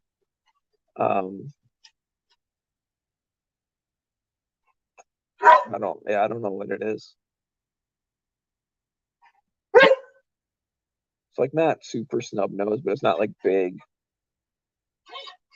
What? What are you barking at? Are you mad at me because I don't own a revolver? Do you guys hear this? Do you hear this abuse I'm putting up with right now? Oh, here comes backup. Mr. Little Quiet Cute Dog. You think you're gonna come in and join the party? So I could turn on my camera. Look, this little guy comes running in. What are we barking at? What? Why are you barking at me? Oh, see, look how much there's like almost no more red. It's still like doing it, but like the green is all in place, and there's a little purples that gotta get moved, but that looks so much nicer. Just get rid of some of these spaces. Yeah, he's telling me to get a revolver. It could be. Where the hell did my mouse go? Fucker just sat on my mouse and kicked it across the bed. What the hell is going on here?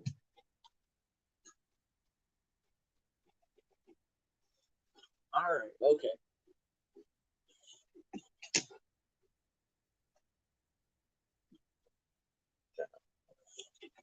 I think I need to go back outside. There we go. Okay, here we go. I get bullied. These dogs bully me.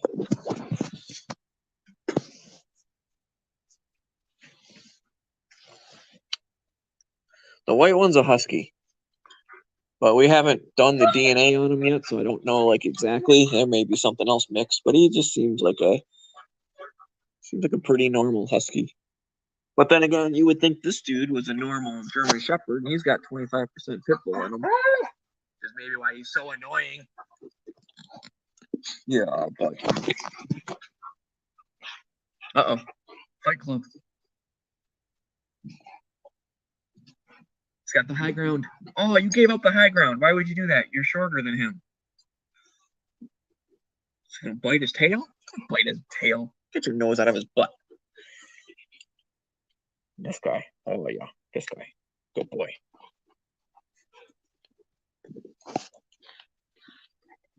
Oh. You gonna let him punk you like that? See, he's feisty inside, and I guarantee we go outside, he's gonna like just lay down and not do anything.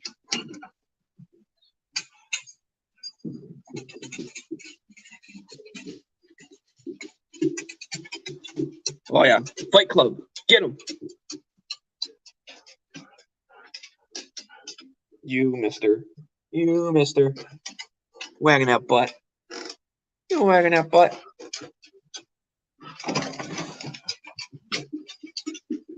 Oh.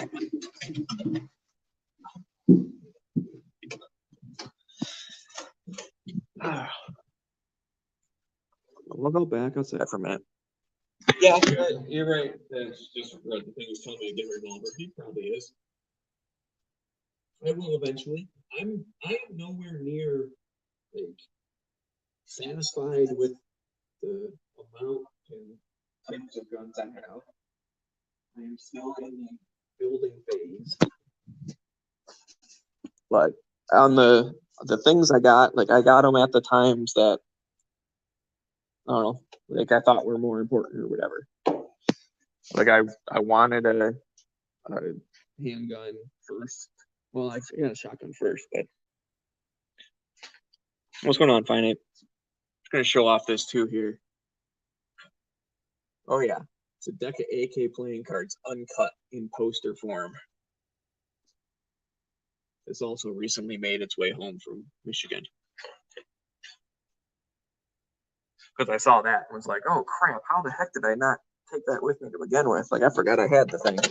It was up in the wall in my gun room for so long.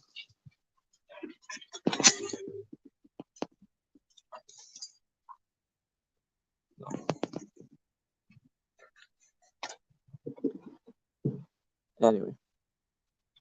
But yeah, so like it's going through the list of things that I wanted, whether it's I kind of had a priority of as I saved up my money, like what I wanted first or second and all that kind of stuff, or of opportunity. Yeah, I do. That is a true statement. That is where I live.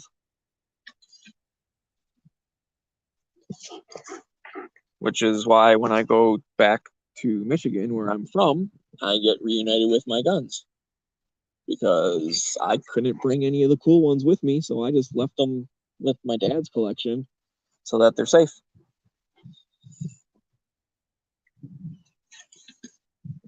And also because that's where I'm going to use them. So I'm not quite sure like why I would bring them out here. And then if I ever like, we have property in Michigan where I go shooting in my own backyard. So why would I have the stuff out here when like I'm going to use them every time I go up north?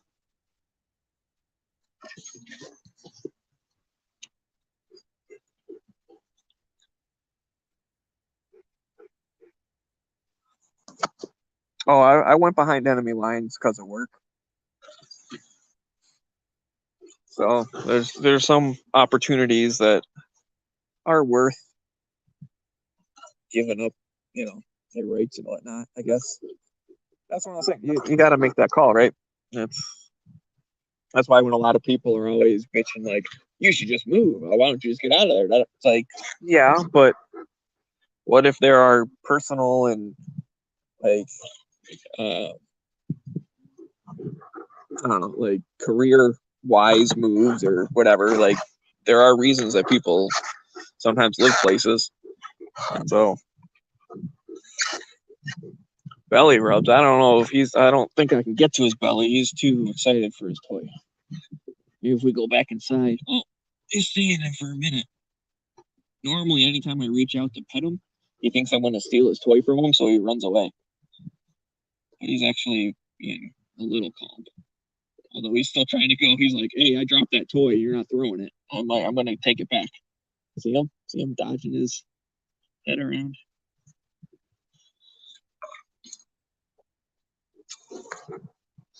So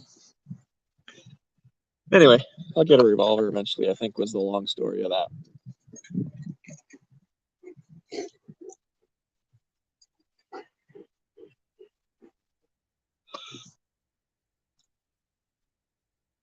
Most of the time it was just, yeah, I wanted other stuff was higher on the list. And then one was just a good opportunity. I don't really need it. I like that I have it, but I don't know why I have it, I guess I should say. Is I have a 17 HMR little bolt action Marlin. And it was only because like I had a bunch, so I have a Cabela's like credit card. So I had a bunch of Cabela's points, and then the thing was like on sale, like the gun and a scope. I don't think it's a good one or whatever, but just like decent. Um, like the gun and the scope was like cheap. Plus you got like extra bonus, but like 10 times bonus points for getting it. And like I used points to get it. Like I literally didn't pay anything for it. So it was on sale like half off or something. Plus they tossed in the scope. Plus like I got the 10 times bonus points. So I kind of like spent it with money that wasn't mine. And then they gave me like a bunch of that back anyways. So the way I look at it is the thing was free. And I like plinking with it, but then sometimes I look at it and be like, what am I gonna do with this? Like, okay, plink with it, but I can plink with other stuff too. Like, I don't really know. I'm not sure what role this fills. I guess in my brain, I thought I could small game hunt with it, maybe. Again, going up north, maybe. I guess you could do like squirrels, I guess. Maybe. But I'm not really a small game hunter. Like the only hunting I've ever done is deer hunting. I'm not even very good at that, but I just enjoy doing it. Of all the years I've gone hunting, which has been a handful nowadays, I'm kind of old. I didn't feel like I'm old, but I'm old. Um. Anyways, I've only ever gotten 3. So, but I would go every year. But it was more I liked hanging out with my dad and my uncle. Like it was more of the, and then my buddies started coming with me. So it'd be, sometimes it'd be all 4 of us. Sometimes it'd be just me and my dad, just me and my buddy, just me. Like any combination of the 4. And that's what I like. My uncle is an amazing cook. So we always eat really well when he goes. I remember the first year we went, and I was a teenager or whatever. Yeah, something like that. I mean, that's a nice compliment. If you think I may be 30, like I'm okay with that. Because I'm old. But anyways, like my uncle brought up a pound of bacon per person per day. And I just remember like friggin' like eating breakfast, which was like every person he made 4 eggs for each person, cooked up a pound of bacon per person. So so this was breakfast for 3 people, right? Meanwhile, one being like a teenager, and I don't know, I didn't eat a bunch. I'm kind of like a tall, skinny dude.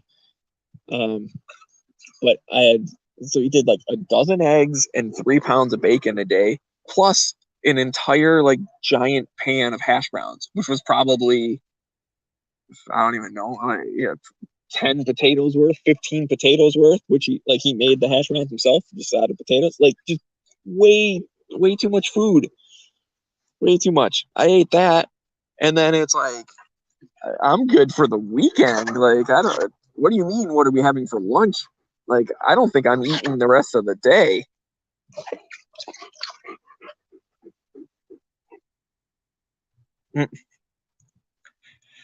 Yeah, that's my Midwest. That's my Midwest brain.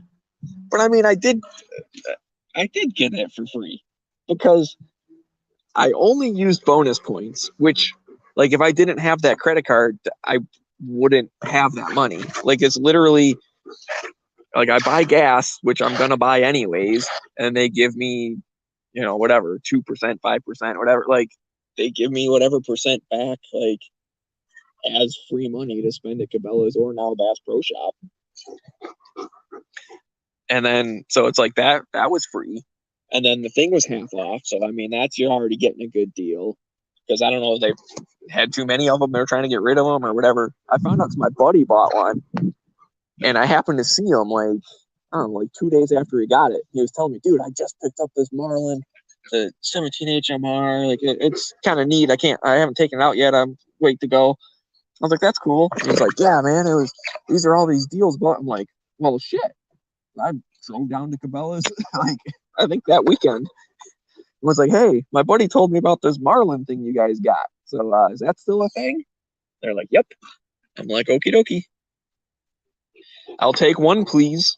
Oh, how will you pay for that? Oh, I won't. Good day. Like, I'm not giving you any of my money. I'll just take this, please. Good day.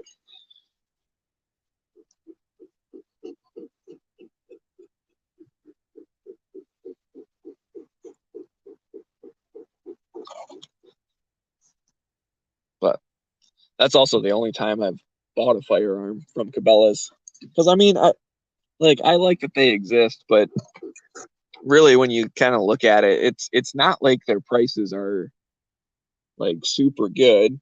Right? Like sometimes they're more expensive, but also like I would rather help out like a local gun shop. That's just like a mom and pop, like small kind of thing. So that's what I'd rather do. And then yeah, I've bought a couple things off online and had them shipped. I don't know if you guys were around in barbecues thing the other day, but I was talking about like I knew a dude that was like a home FFL. So if I ever bought stuff offline, I'd like ship it to him and then go pick it up. But he did it like as a side job because we were kind of talking about how the ATF's kind of cracking down on FFLs and how there's a whatever 500% increase in like closing people's licenses or whatever. I don't know if that's just because stores are closing, people are retiring, or if that's a 500% increase of them like canceling people because they did stuff wrong, or like I don't know. I think barbecue had that number. I don't know where it came from. And he also did bring up the caveat because I don't know this either.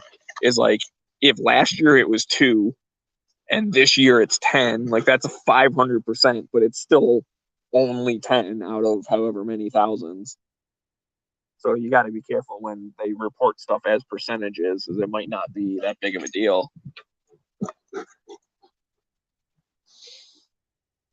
So anyway, that's the only way. Like if I buy stuff online, is at least then I would be supporting like a regular dude versus like a big box store. But otherwise, I'd rather get it like from a local gun store and support them.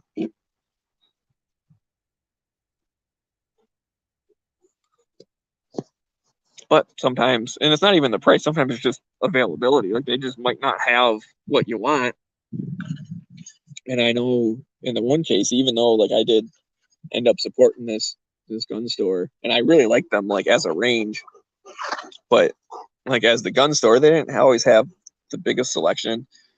But when I asked, like, oh, I'm looking for this thing, they're like, yeah, we don't have it. I'm like, oh, well, like, could you get it? And they're just like, no, we just don't even bother. And I'm like, but like, I get it. I mean, if it's one of those things where if they go to their distributor, that he's going to make them buy 20 of them, and they don't think that they'll be able to sell 20 just because I want one, right? Like that's kind of annoying. Or if it's like they can order one, but it's a special order, and then I just never show up to pick it up. Now they're stuck with this like weird thing that nobody wants and whatever. So like I can understand where like you don't necessarily want to go out of your way and do special orders and stuff.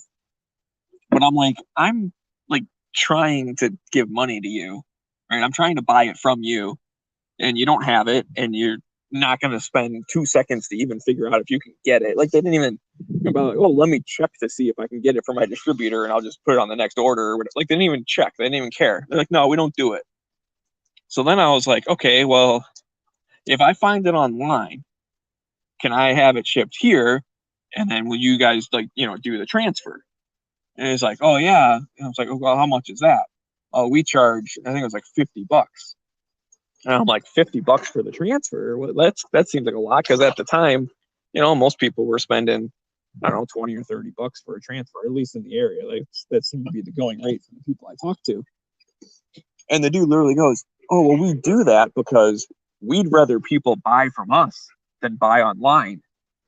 And I'm like, 2 seconds ago, I was trying to buy from you, and you told me, like, nah, we're not going to go special order nothing. We're not going to get it. And now all of a sudden you're like, well, the transfer price is so high because we want them to buy from us instead of, buying online, which I get, especially if it's like stuff that they have, but you find it online for $10 cheaper. Like, they're selling the Glock for whatever, blah, blah, blah. And then, well, I found it for $10 cheaper online. I'll just buy it online. Well, if you charge a $50 transfer fee, then really it's $40 more expensive to get it online. So you'll say, okay, fine, I'll buy it from you. So I do understand that. But for something that like you don't have and you spent 0 seconds looking into seeing if you could get it, like, how did that guy not know? Like, he could have even looked up, oh yeah, like we have a couple of those on order, like they'll be in check back next week or check back next month or whatever it is. He didn't even look to see if they had any on order or if the distributor had it. Like, no, we don't order nothing in. Oh, okay. All right, rock on, man. Thanks for dropping by for the support. Who's ever, yeah. Who's leaving? I don't know. Confused. That's fine. But yeah, I don't know. It's just like that kind of, I don't want to say like made me upset or whatever, but I was just kind of like, I was hoping you'd work with me a little bit. And again, at the time, it's not like I was going in there all the time. It's not like I wasn't a regular. Maybe they do it for regulars, but they figured, here's some dude I haven't seen before. Like, why would I bend over backwards for that guy? But I'm like, I'll put deposit down. Hell, I'll pay for the whole thing up front if you're gonna order it for me. Like, that's so if I don't show up, like, I'm the one screwed out of hundreds of dollars. Like, and then you get to sell the thing. Like, let's do that. I don't care. I was willing to buy it that day. Like, I got the money saved up. I'm ready to get it now. Yes, he does. He does not like if I don't throw it instantly.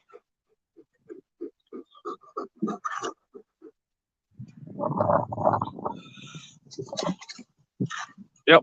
See, I didn't even pick it up fast enough. But anyways, I still support local gun stores, even if that particular one, and maybe it was just that dude who was just like, maybe they do special orders and he just didn't feel like it, so he just lied to me. I don't know. But then I found this other one that was pretty cool, and their range was better, so I started going there as a range, supporting them that way. Then they got rid of the thing that made their range cool, but I still would go there. So what they had 2 different rooms. I think it's like 5 or 6 lanes, like in each one, right? So it's like 10 or 12 lanes total is the indoor range. And anyways, when they first started out, the one range was for paper targets, and it was, I don't know, however much, right? $5 an hour, I don't know, what's that? Then the other room of about 5 or 6 lanes was steel targets. And the steel targets, the only caveat of that was that you had to buy the frangible ammo from them, which is more expensive. So that was kind of like, yeah, okay, whatever. It's a little more expensive, but it's way more fun. Because in the steel range, you're allowed to rapid fire. You're allowed to like shoot across lanes. Like if you're in the middle or whatever, especially if there's not other people. But like they had like a plate rack that went across the whole thing. They had a couple like dueling trees on like front of these 2 lanes and a dueling tree in front of that lane. So you could like, play with your friend. If you were in 2 lanes next to each other, you could shoot the dueling tree at the same time, which is always fun, being like, oh, bop, bop, bop, bop. I hit all of them. Oh crap, he hit that one back. He hit that one back. Oh, he missed. Good. I have time to hit that one back. Like, dueling trees are fun.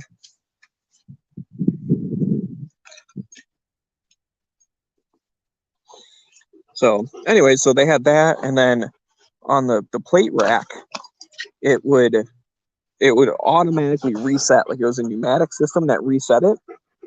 But the thing was, it was like a randomized pneumatic thing. So you could clear the plate rack, and then not know, like it's not gonna pop up like 1, 2, 3, 4. It might go this one, and then this one, and then nothing for 10 seconds, then this one. Like it was the timing and which one popped back up was different. So if there was like no one else in there, what we would try and do is like clear the rack and then like just try and keep them down. So it was like me and my buddy, we'd be in the middle, like the third and fourth lane, and I would take the rack from here over, and he'd take the rack from there over. And so whichever one popped up, you'd shoot at it, try and keep it down. Or if there's not as many, like if there are more people there, I would just shoot at the one that was right in front of me, knock it down, and then just sit there and wait, like try and as soon as it pops up, knock it back down. As soon as it pops up, knock it back down. Like try and like get my reaction time up. And sometimes it'd be sitting there for a while. Like, your arms start getting heavy, or you go back to low ready or something every time, like shoot it and come back down. So then that way you can practice, right? Like pressing out and doing all your stuff. No, I can throw it all the way back there if I want. The thing is, I don't want him running too much because his back leg here, this one, if he jumps and runs too much, he starts limping. I don't want him to hurt his leg. And that he's out here for like hours a day. So I'll just kind of toss it easy where he can just kind of grab it. But I mean, I can chuck it all the way back there. He also kicks up a bunch of dirt when he does that, and then it gets all dusty. But I just have to prove to you guys that I'm not weak. Can toss it back there. You happy?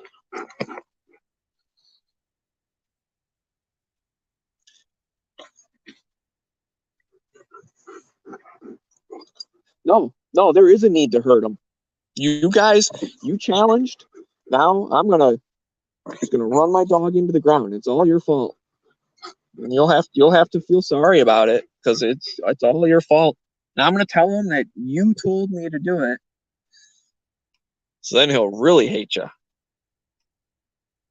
If you ever meet him, he'll bite you. Go, how come you made me run and hurt my leg? But I mean, I don't know. He can do it a little bit. I just, kind of get in the habit. I know. Like, you guys realize I'm just joking back too, right? I would hope so. If you're watching this, I would hope you understand. Man, down to 3 people. I don't know where everybody went. I guess my rambling kind of bored people or something. You guys are the good ones. You stick around.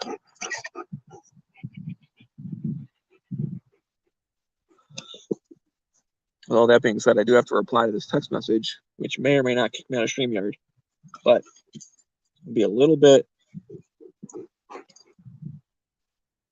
I mean, yeah, there's a little bit more behind it, but so like this sidewalk part, it kind of goes around. See, like where those trees are, that sidewalk kind of goes across, and so there is more like after behind that, but that's also like where they all poop.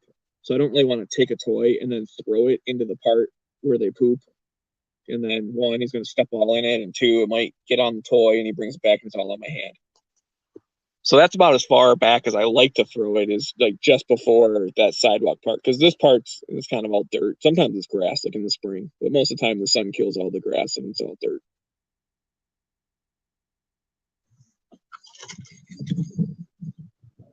So I like to go back around there.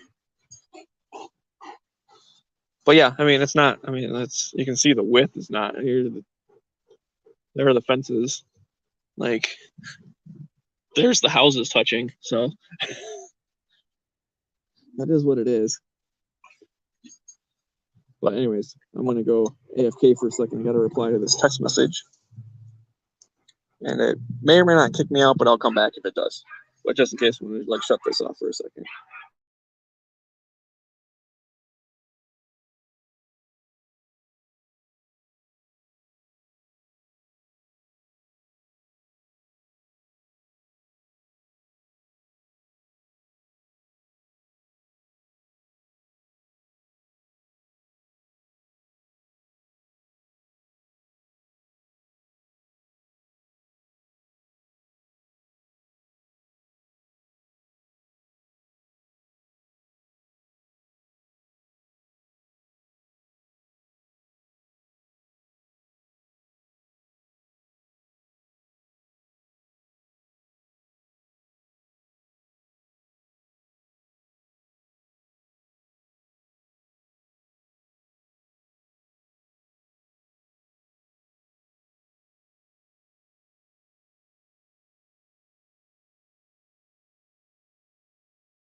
Okay, now I'm back.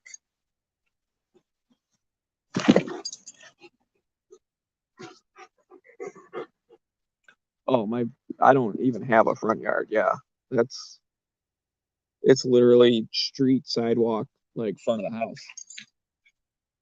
Like I can't even park in the driveway because there is no real driveway. It's just a break in the curb, and you go across the sidewalk, and you're in the garage door.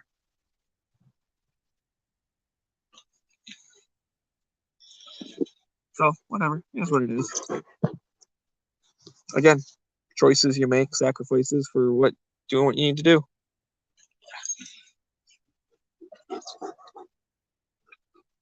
Yeah, I'm in the Bay Area. I don't fuck with LA, dude. It's hot as hell down there. It's beautiful here. Literally every day, pretty much year round, is in the 70s, low 60s, maybe upper 50s at night. Like in the cold part of the year, it gets to like 56 at night. And in the hot part of the year, it gets to 77 during the day. It's like, it's not bad at all. And every night, the fog rolls in, cools everything off. But what's weird is if you go on the other side of the water, oh, it's hot as hell in the summer. I remember there'd be days leaving work, like my truck says it's, I don't know, 90 degrees or whatever. And by the time I got home, it was 65. And it took like an hour drive. And it was just coming around that corner, you would watch the temp just go.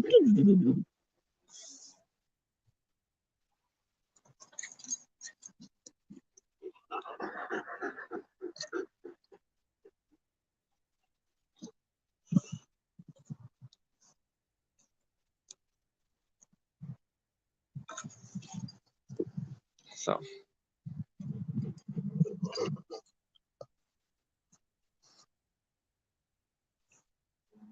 Oof, 109. No, thank you.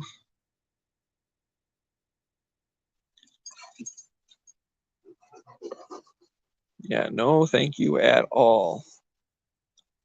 That's one of the things I don't miss about the Midwest. Like I like seasons, but I don't miss the summer heat. Of course, there too, right? Michigan's all like humid heat, so you like step outside and you're already like wet somehow.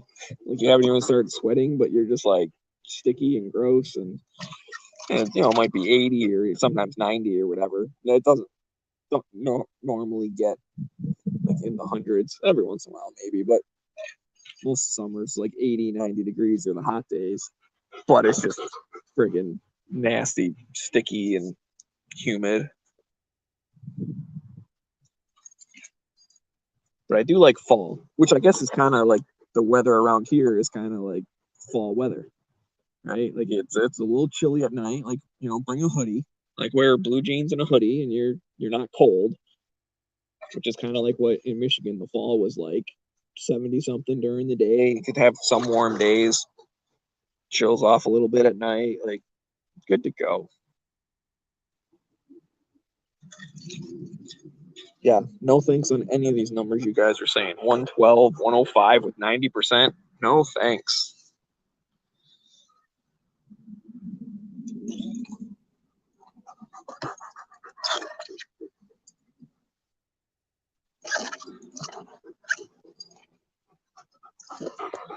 It's not a good time.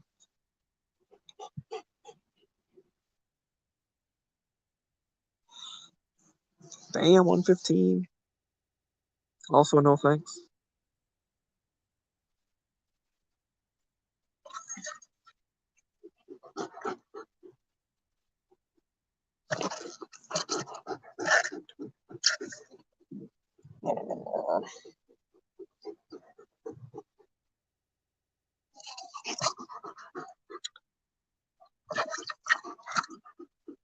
This dog is psychic. Like I was thinking of going back in. You see how now it's like he knows I'm thinking about going back in. He won't let me pick it up. It's like he knows. I know he learned when a YouTube video was ending. Because I'd sit out here watching YouTube, and when the YouTube video would end, I'd be like, "Oh, okay, time to go back inside now." Like I'd come out here, watch whatever 15-minute video, it ends, and that's a good stopping point to come back in. So now I have to start a new one, so he thinks I'm still staying out here, and then I can get his toy from him. Oh, too slow! I tricked you. All right. Oops.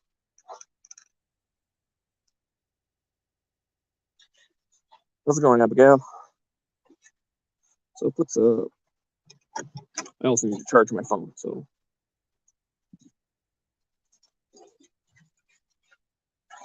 55 to 80 degrees is perfect. Yeah, I mean, I guess so, yeah, because then that'd be like it's in the 70s, yeah, and then down into the 50s. Yeah, that's about right.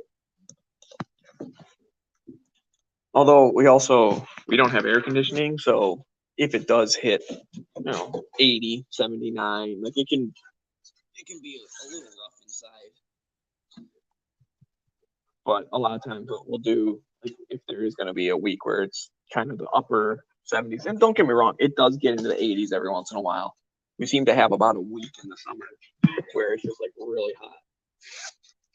But it still gets cold at night.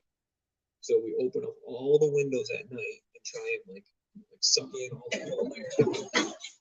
And then in the morning, close all the windows up, drop all the blinds down, keep the sun out, and that really helps keep the inside not get too hot.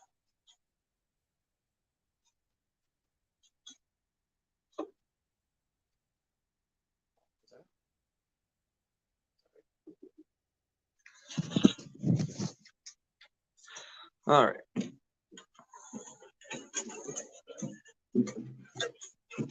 Yeah, knock on. That'd be cool.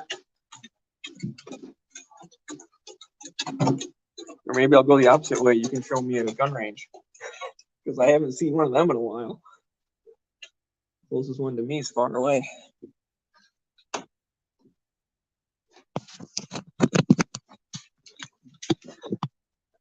But the other thing is we have a police only gun range that's like, I don't know, a mile from the house or something. So I'll be sitting out in the backyard. I'll start hearing pop, pop, pop, pop, pop, pop, pop, pop, pop. And I'm like, oh my God, you assholes.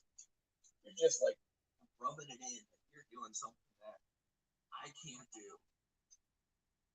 I mean, I can, but not here. Like I said, I like drive far away, over an hour.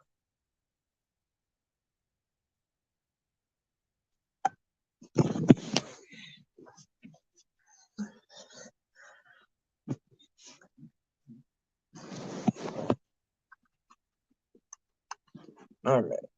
My computer's doing a little better.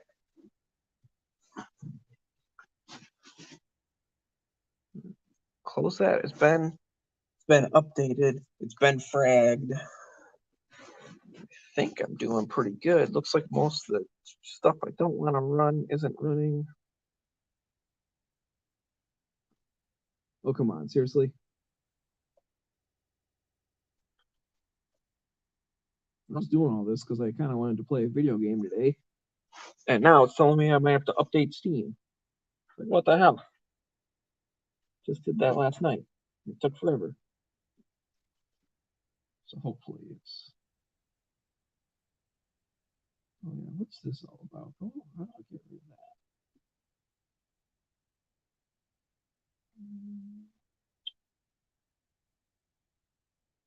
Don't know. News and interest. Yeah, I don't. Yeah. Turn off. There we go. My phone was telling me the weather. I'm like, or not my phone. My computer was. I'm like, I don't need that. Go away. What's this thing? Don't care about news. Okay. Oh, it didn't update it. This was a thing.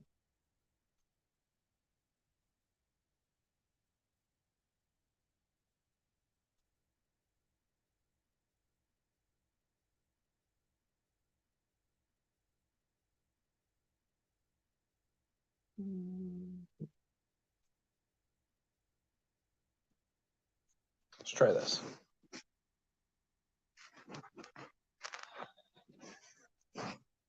You play on console more than PC? Yeah, I mean, I used to be a computer dude. I never really had consoles like when I was a kid. I mean, I would play. My friends all had it. Like I never owned a Nintendo or a Sega or any of that stuff. 64. Oh man, GoldenEye 64. That's my jam. And I was always a computer guy. And in college, I got really into Counter Strike. Built my own computer. Was on a team. Okay, we competed. We had practices and a match every week. I don't know how nerdy. When you say your council, so you're not that nerdy, but if other people know, there was a. I don't think it's a thing anymore, but it was Cal. It was like the cyber athletics league, and there would be different things. Like there was Cal O, which was open, and then our team was in Cal M, so Cal Main, and then above Main was Cal I, which was invitational. So we weren't good enough to be invited, but we were in Maine, so we were better than the regular like open, where just anyone can make a team and join. Like to get into open, you had to win a certain number of, to get into Maine, you had to either win a tournament or like win a season or something. Like it was like sports, like literally we'd had matches every week, and then near the end, the top whatever, 64 teams or whatever, we did some kind of playoff type thing. And we did good in that. So then the next year we were in Maine, and we were okay. We were like middle of the road in Maine. So, anyways, around that time, I built my own computer. I had the top of the line, all the best graphics cards, blah blah blah, whatever. And then I just kind of, didn't have enough time to do all that stuff anymore. Nothing wrong with a PS4.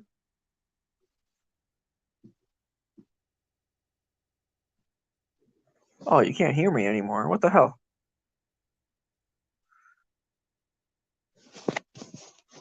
Huh. I see my little thing moving, so hopefully you guys can hear me. So you missed all that cool stuff about how I was awesome at Counter-Strike. That's annoying. Because I was showing off. Because I was on a team, and we were Cal M, which was this cyber athletic league, and then M is Maine. So there was open, Maine, and invitational.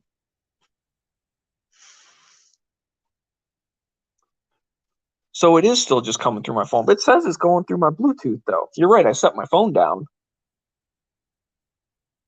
But I thought it was. So I've had this thing stuck in my ear for no reason this whole time.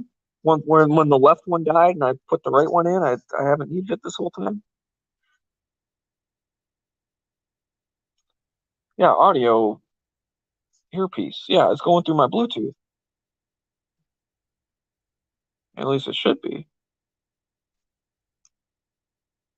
Oh, well, whatever. I guess I'll do this. You can hear me. Hopefully.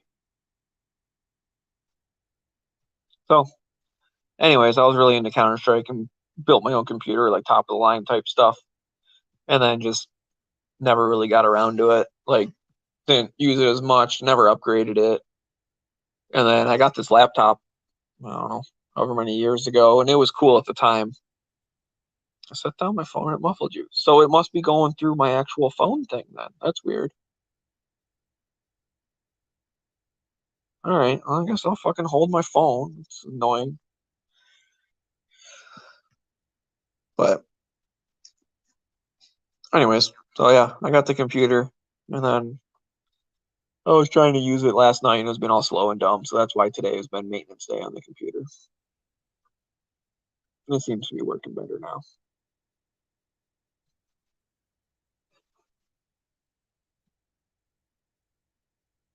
Oh, hey, buddy.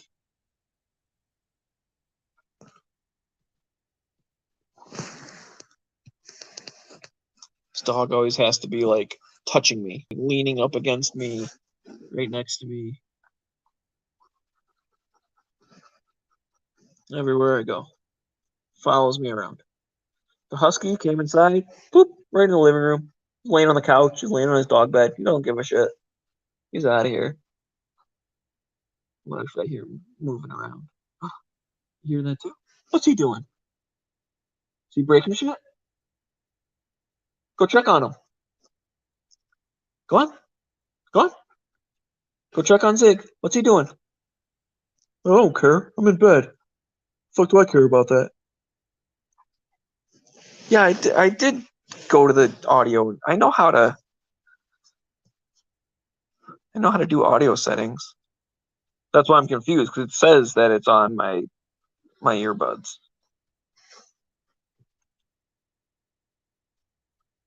Trust me or annoys the fuck out of me.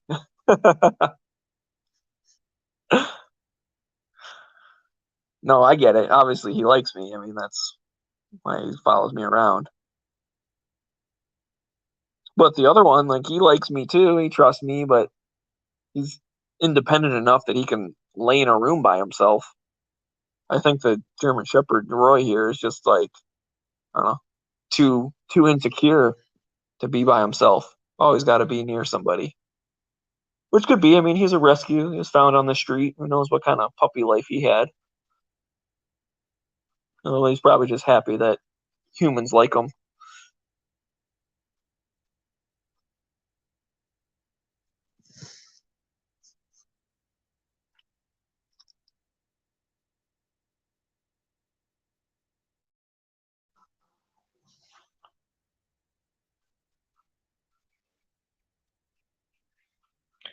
I mean, I'm not going to say G23 was right, but let me just see what happens when I set my phone down and see if you guys still hear me.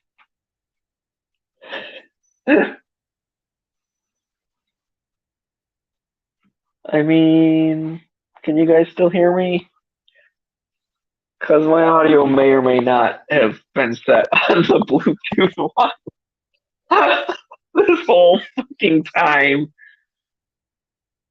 audio was set to headset or handset or whatever, not Bluetooth earbuds. I don't know, whatever the fuck it was. It was basically, I guess it was like not speakerphone, but going through my phone. Again, it's hard when I'm not listening to anything to know which one's actually working. I mean, I know what happens when I switch over my earbud stuff. Um, like when I'm talking with people because I won't hear them anymore, and then I can figure out is it coming out of the speakerphone or is it coming out of like the regular phone or whatever. But yeah, you were probably right. Sounds like G23 was right. I mean,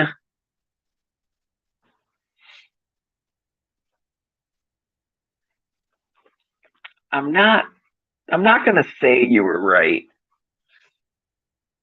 but it does appear as if my phone is set down and you guys are still hearing me. I'll just say that. Because I swear, that's whatever. I mean, when I switched over, I knew I had to change it, and I checked it, and my dumb brain saw. Let's see, what did it say? Because there's like default audio, speakerphone, blah blah blah. Yeah, there's headset earpiece and Bluetooth headset, and I was on headset earpiece, which is not Bluetooth headset, which makes a huge difference. Oh, now I feel dumb. That's okay.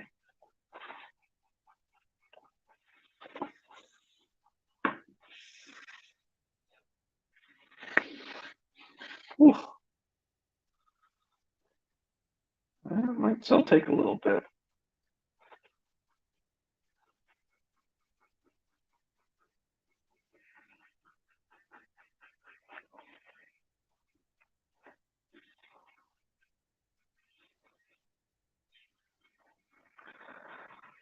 So, anyway, It's all because my one died and I had to put the other ones in.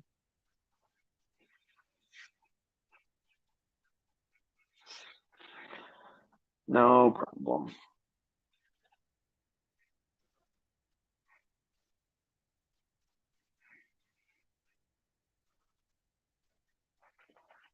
All right. So what else is new? I think we've been doing pretty good. You guys have definitely been keeping me company. We've been staying pretty good on track. Guns and 2A type stuff, which is definitely something to be said because I am normally not good when I'm all by myself.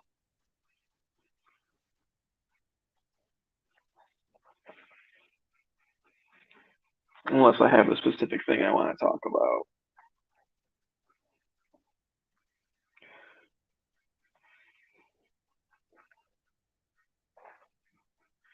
Yeah, I get you G23. I've been using StreamYard for a while as well with the Bluetooth. I know its quirks. It was literally just a brain fart that I clicked on headset speaker instead of Bluetooth headset. Like I saw a headset in the thing, I clicked on it. Like, yeah, that's my Bluetooth. It's my headset. Click. So I get it. And like I said, if I had other people talking, I would have figured that out a long time ago. Hey, I'm not hearing them, and I would have double checked them and like, oh yeah, Bluetooth. It's just the fact when you're like, oh, go to the audio settings. I'm like, yeah, no shit, I already did that a long time ago. I'm not dumb. And then I had curiosity. I looked at it and was like, oh, I am dumb because I did check it. I just clicked the wrong box. But anyways, it also StreamYard does not like when I go in and out of Wi-Fi. So a lot of times I'll go outside with the dog, and then I have to turn Wi-Fi off, like to use the data, and then it freaks out a lot. Like sometimes my Bluetooth will disconnect because I got rid of Wi-Fi and went on data instead. And I'm like, but I didn't do anything with the Bluetooth. Like there's no reason to disconnect that. But a lot of times you just switch it or maybe log off, log back in real quick.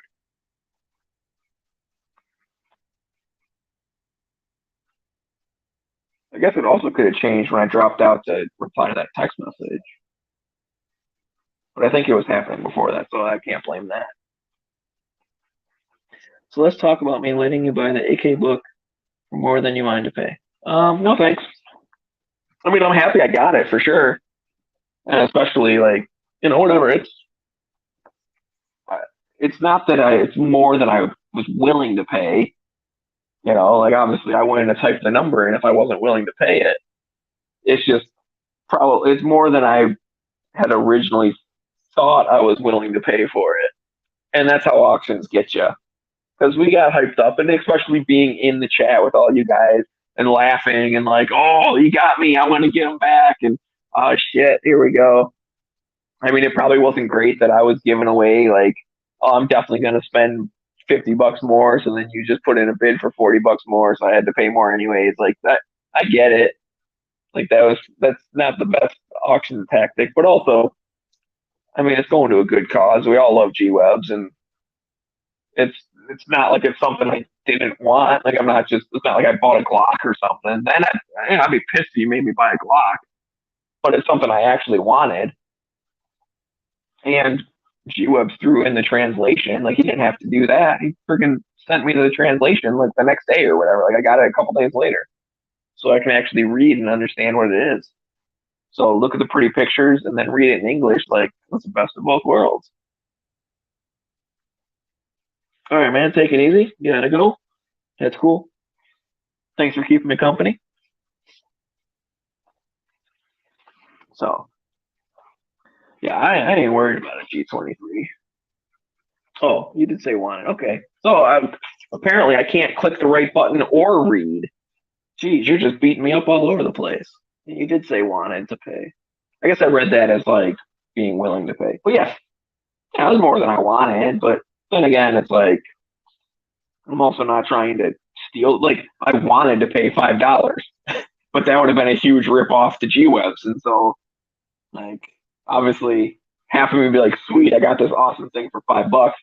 And the other half of me would be like, well, I just stole this thing from my friend for $5. So that's not cool.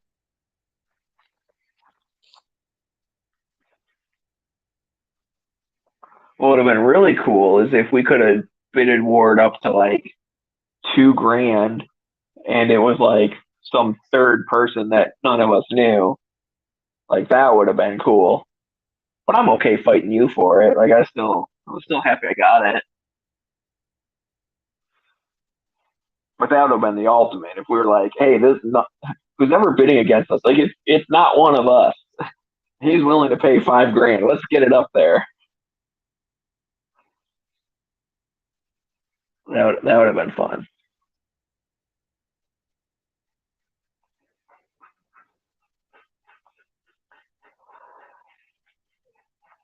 But I don't know.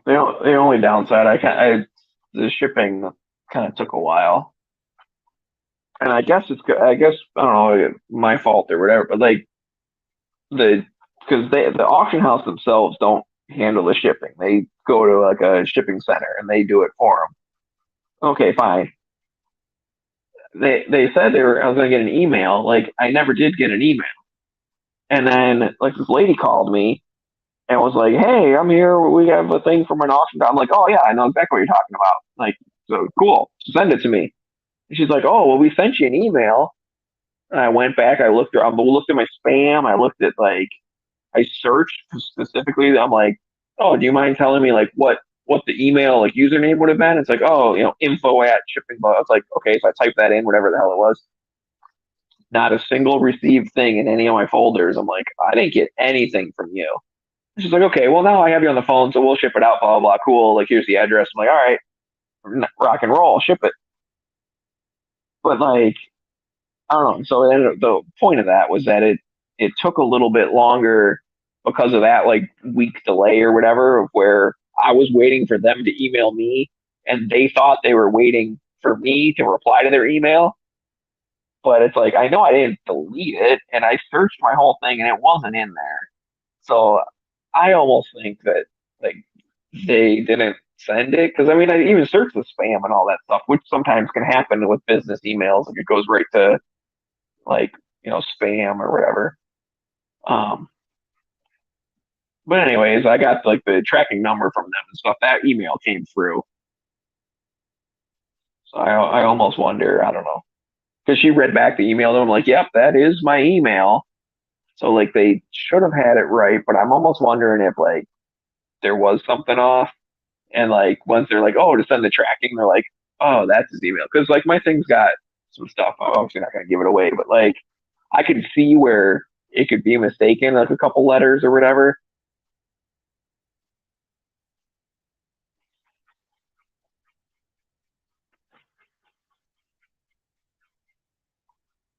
Oh yeah, no, there definitely there was another person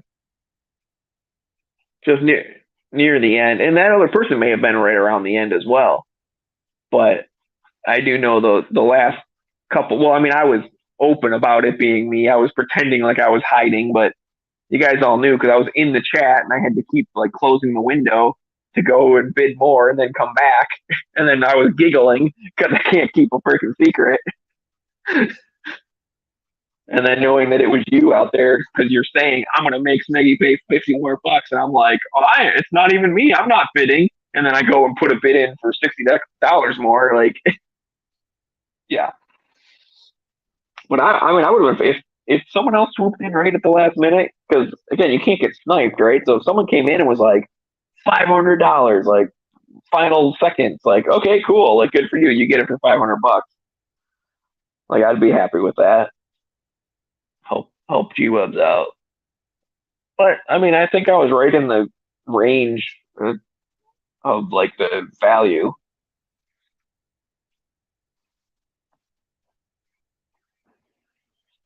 So no big deal. But anyways, yeah. So that was the only downside was like the shipping thing. It was delayed a little bit because I was waiting on them and they thought they were waiting on me. Which obviously, I guess I'm glad that they called because I was right around the point where I was about to call and be like, "What the hell? I was supposed to get a thing from the shipping center, like with the tracking and all that stuff, and I never got anything." So it kind of worked out. It was fine, but That was the only downside. And again, I don't know that it's not. I don't think it's the auction place's fault, and it may or may not be the shipping center's fault. It may or may not be my fault, but because I friggin' searched and I know I was checking my email all the time because I was expecting it. I was waiting for it to get the thing. So I got the thing from the auction place right away. Like, hey, you got the thing. Like, awesome, blah, blah, blah. You'll be notified about the shipping. I'm like, okay, cool. And then when I didn't get a tracking or anything, I was kind of like, well, maybe they just sent it and didn't do a tracking. But hey, if it shows up, like, whatever. And they call and I'm like, oh, it hasn't even shipped yet? What the hell?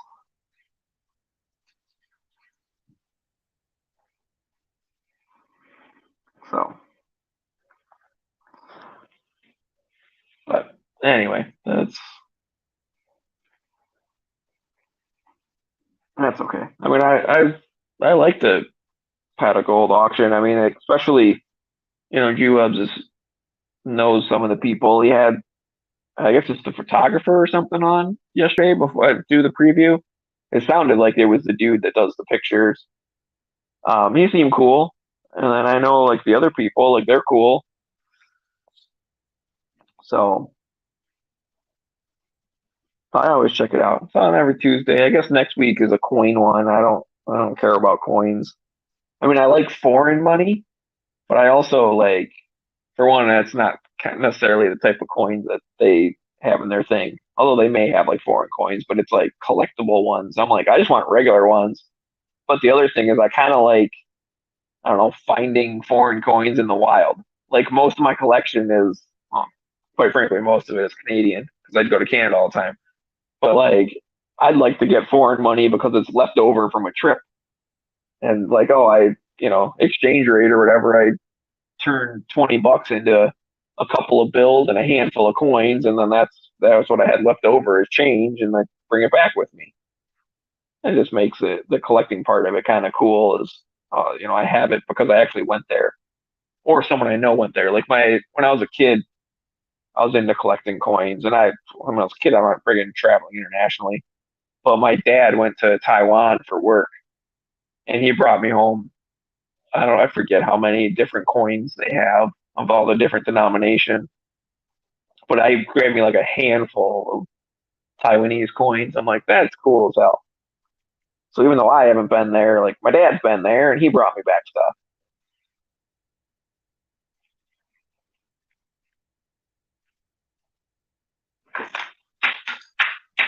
Oops. And then my neighbor brought me back uh, Italian Italian money, whatever it's called. I forget. But I thought that was pretty cool. Like when I was a kid, like my next door neighbors, they knew that I collected it, so they brought me back some stuff. And I want to say this is, I don't know, was Italy use like the euro now or whatever? Well, this was before that. But I want to say it was one of those things where like I think inflation is kind of crazy over there. I may be wrong. My memory may be messed up, but I almost feel like, I don't know, they had like $1,000 like bill, and I was like, oh wow. And then she's like, yeah, that's like $3 worth. Like it's not. I'm like, oh okay. I was like, wow, you're giving me like $1,000. What the hell? And she's like, yeah, I think I could be wrong. But I think the exchange rate was like crazy. I can't imagine like needing $1,000, like needing a bill that's worth $1,000. Like even if it's still like that still buys you a lot of stuff. Like in America, you don't need a $1,000 bill. Although wouldn't it be cool to like walk into a car dealership with? I mean, I kind of think it'd be cool, like huge ass suitcase of like $100 bills. But also it'd be cool to peel off like go to a used car lot, peel off like three bills. They're worth 1,000 each. Like hand it to them and drive away. Like, oh yeah, this was just in my pocket. Like here you go. It's the car's worth. Instead of having like big stacks of hundreds or whatever. Not that I'm. Hang on, let me take this back. I'm not rooting for inflation. Like I don't want a thing of bread to cost 7 grand. I'm just saying. normal at normal buying power, or even a couple years ago buying power, but to use $1,000 bills, to where like a couple of them could buy you a car still, not a couple of them buy you a loaf of bread. Like I think that'd be cool to have that. They maybe even print them. I've never seen them. Most people all use hundreds, huh? Oh, that's cool. Yeah, getting coins from your grandfather.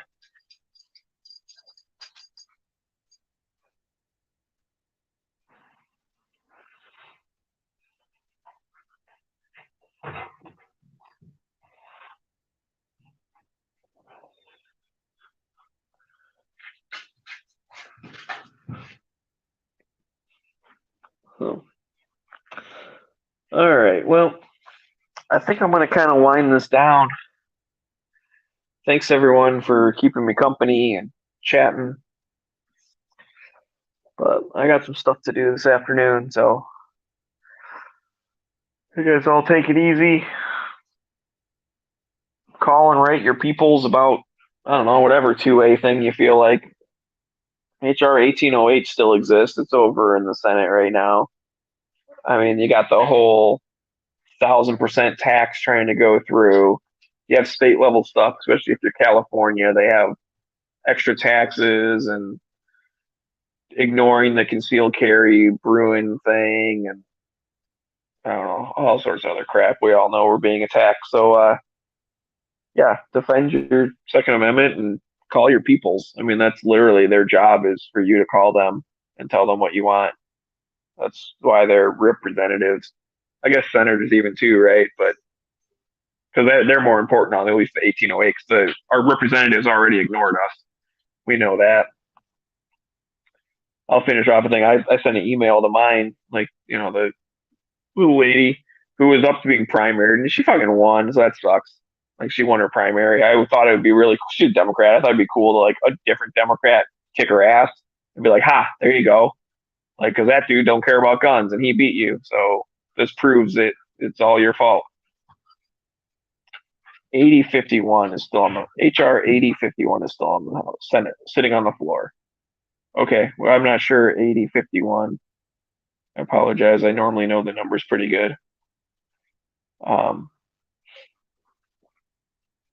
but anyways, whichever one that one is, I trust G23. If he says it's on there, then it's a thing that you should pay attention to and know about.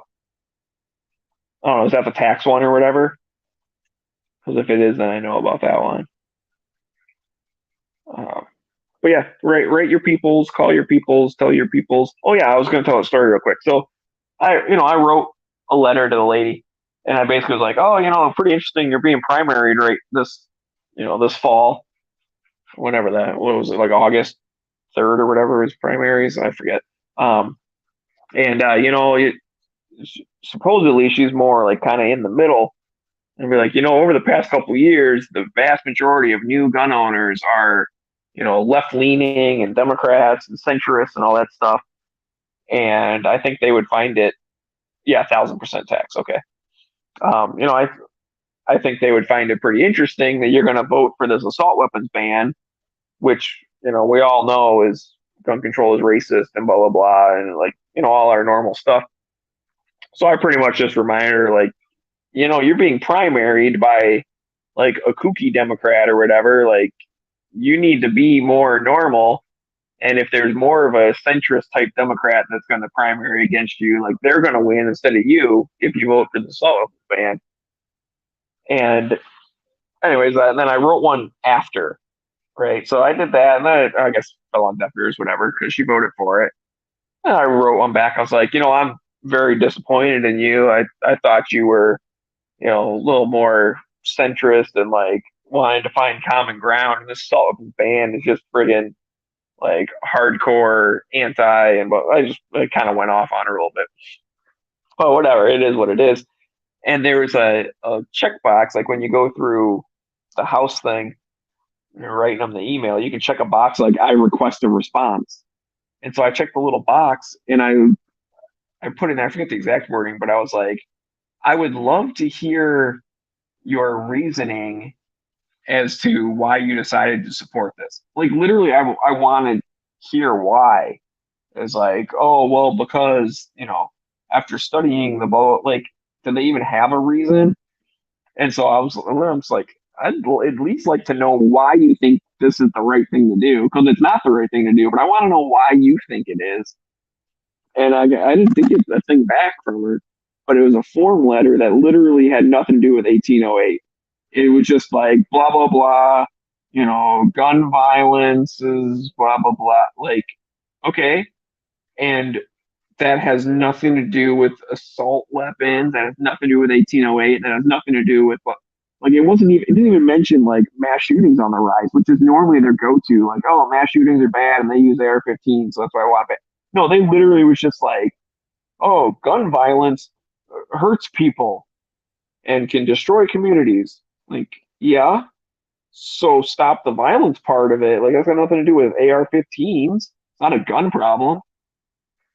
So that was just, I was blown away by that. I was like, I at least expected a form letter back that mentioned 1808 and mentioned, a mass killing or an assault weapon. They literally didn't even have the word assault weapon in it. And that's your reasoning for co-signing or signing on to the, like, voting for the assault weapons ban? You don't even have a good reason. So, anyways, that's the kind of stuff you, I guess, kind of expect to get. But also, I don't tell that story to dishearten anyone. I tell it just because I found it slightly amusing. But the point of it is someone had to at least read the thing, and someone had to at least go, oh, this is about guns. Let me find the gun form letter to send back. And I'm hoping at some point the disconnect will be there. It'll be like, we're not even talking about what this guy was talking about, but it has the word gun in it. So, okay, send. And maybe one night they'll wake up in a cold sweat and realize, oh my God, I've been a hypocrite this whole time. I'm going to change my ways and vote pro 2A. And you never know, it could happen. But with that, I want to take off. Again, thanks everyone for stopping by. If you're listening to this in the future, like, damn, you a trooper. Thanks for hanging in here and watching all the way to the end. And yeah, till next time, I'll pop up randomly, so keep an eye out. Oh, and also, if you have Twitch, follow me on Twitch. Although I did find out that I can't use StreamYard on YouTube and Twitch, but I do still want to like broadcast there every once in a while. So that would be kind of cool if I get a couple people following. I'll do a Twitch only stream, and then you guys can be the cool kids because you'll be the only ones who can see the awesomeness that I'm doing. So, anyways, I probably should have plugged that way long ago when I had like 10 or 12 people watching instead of 2, but that's okay.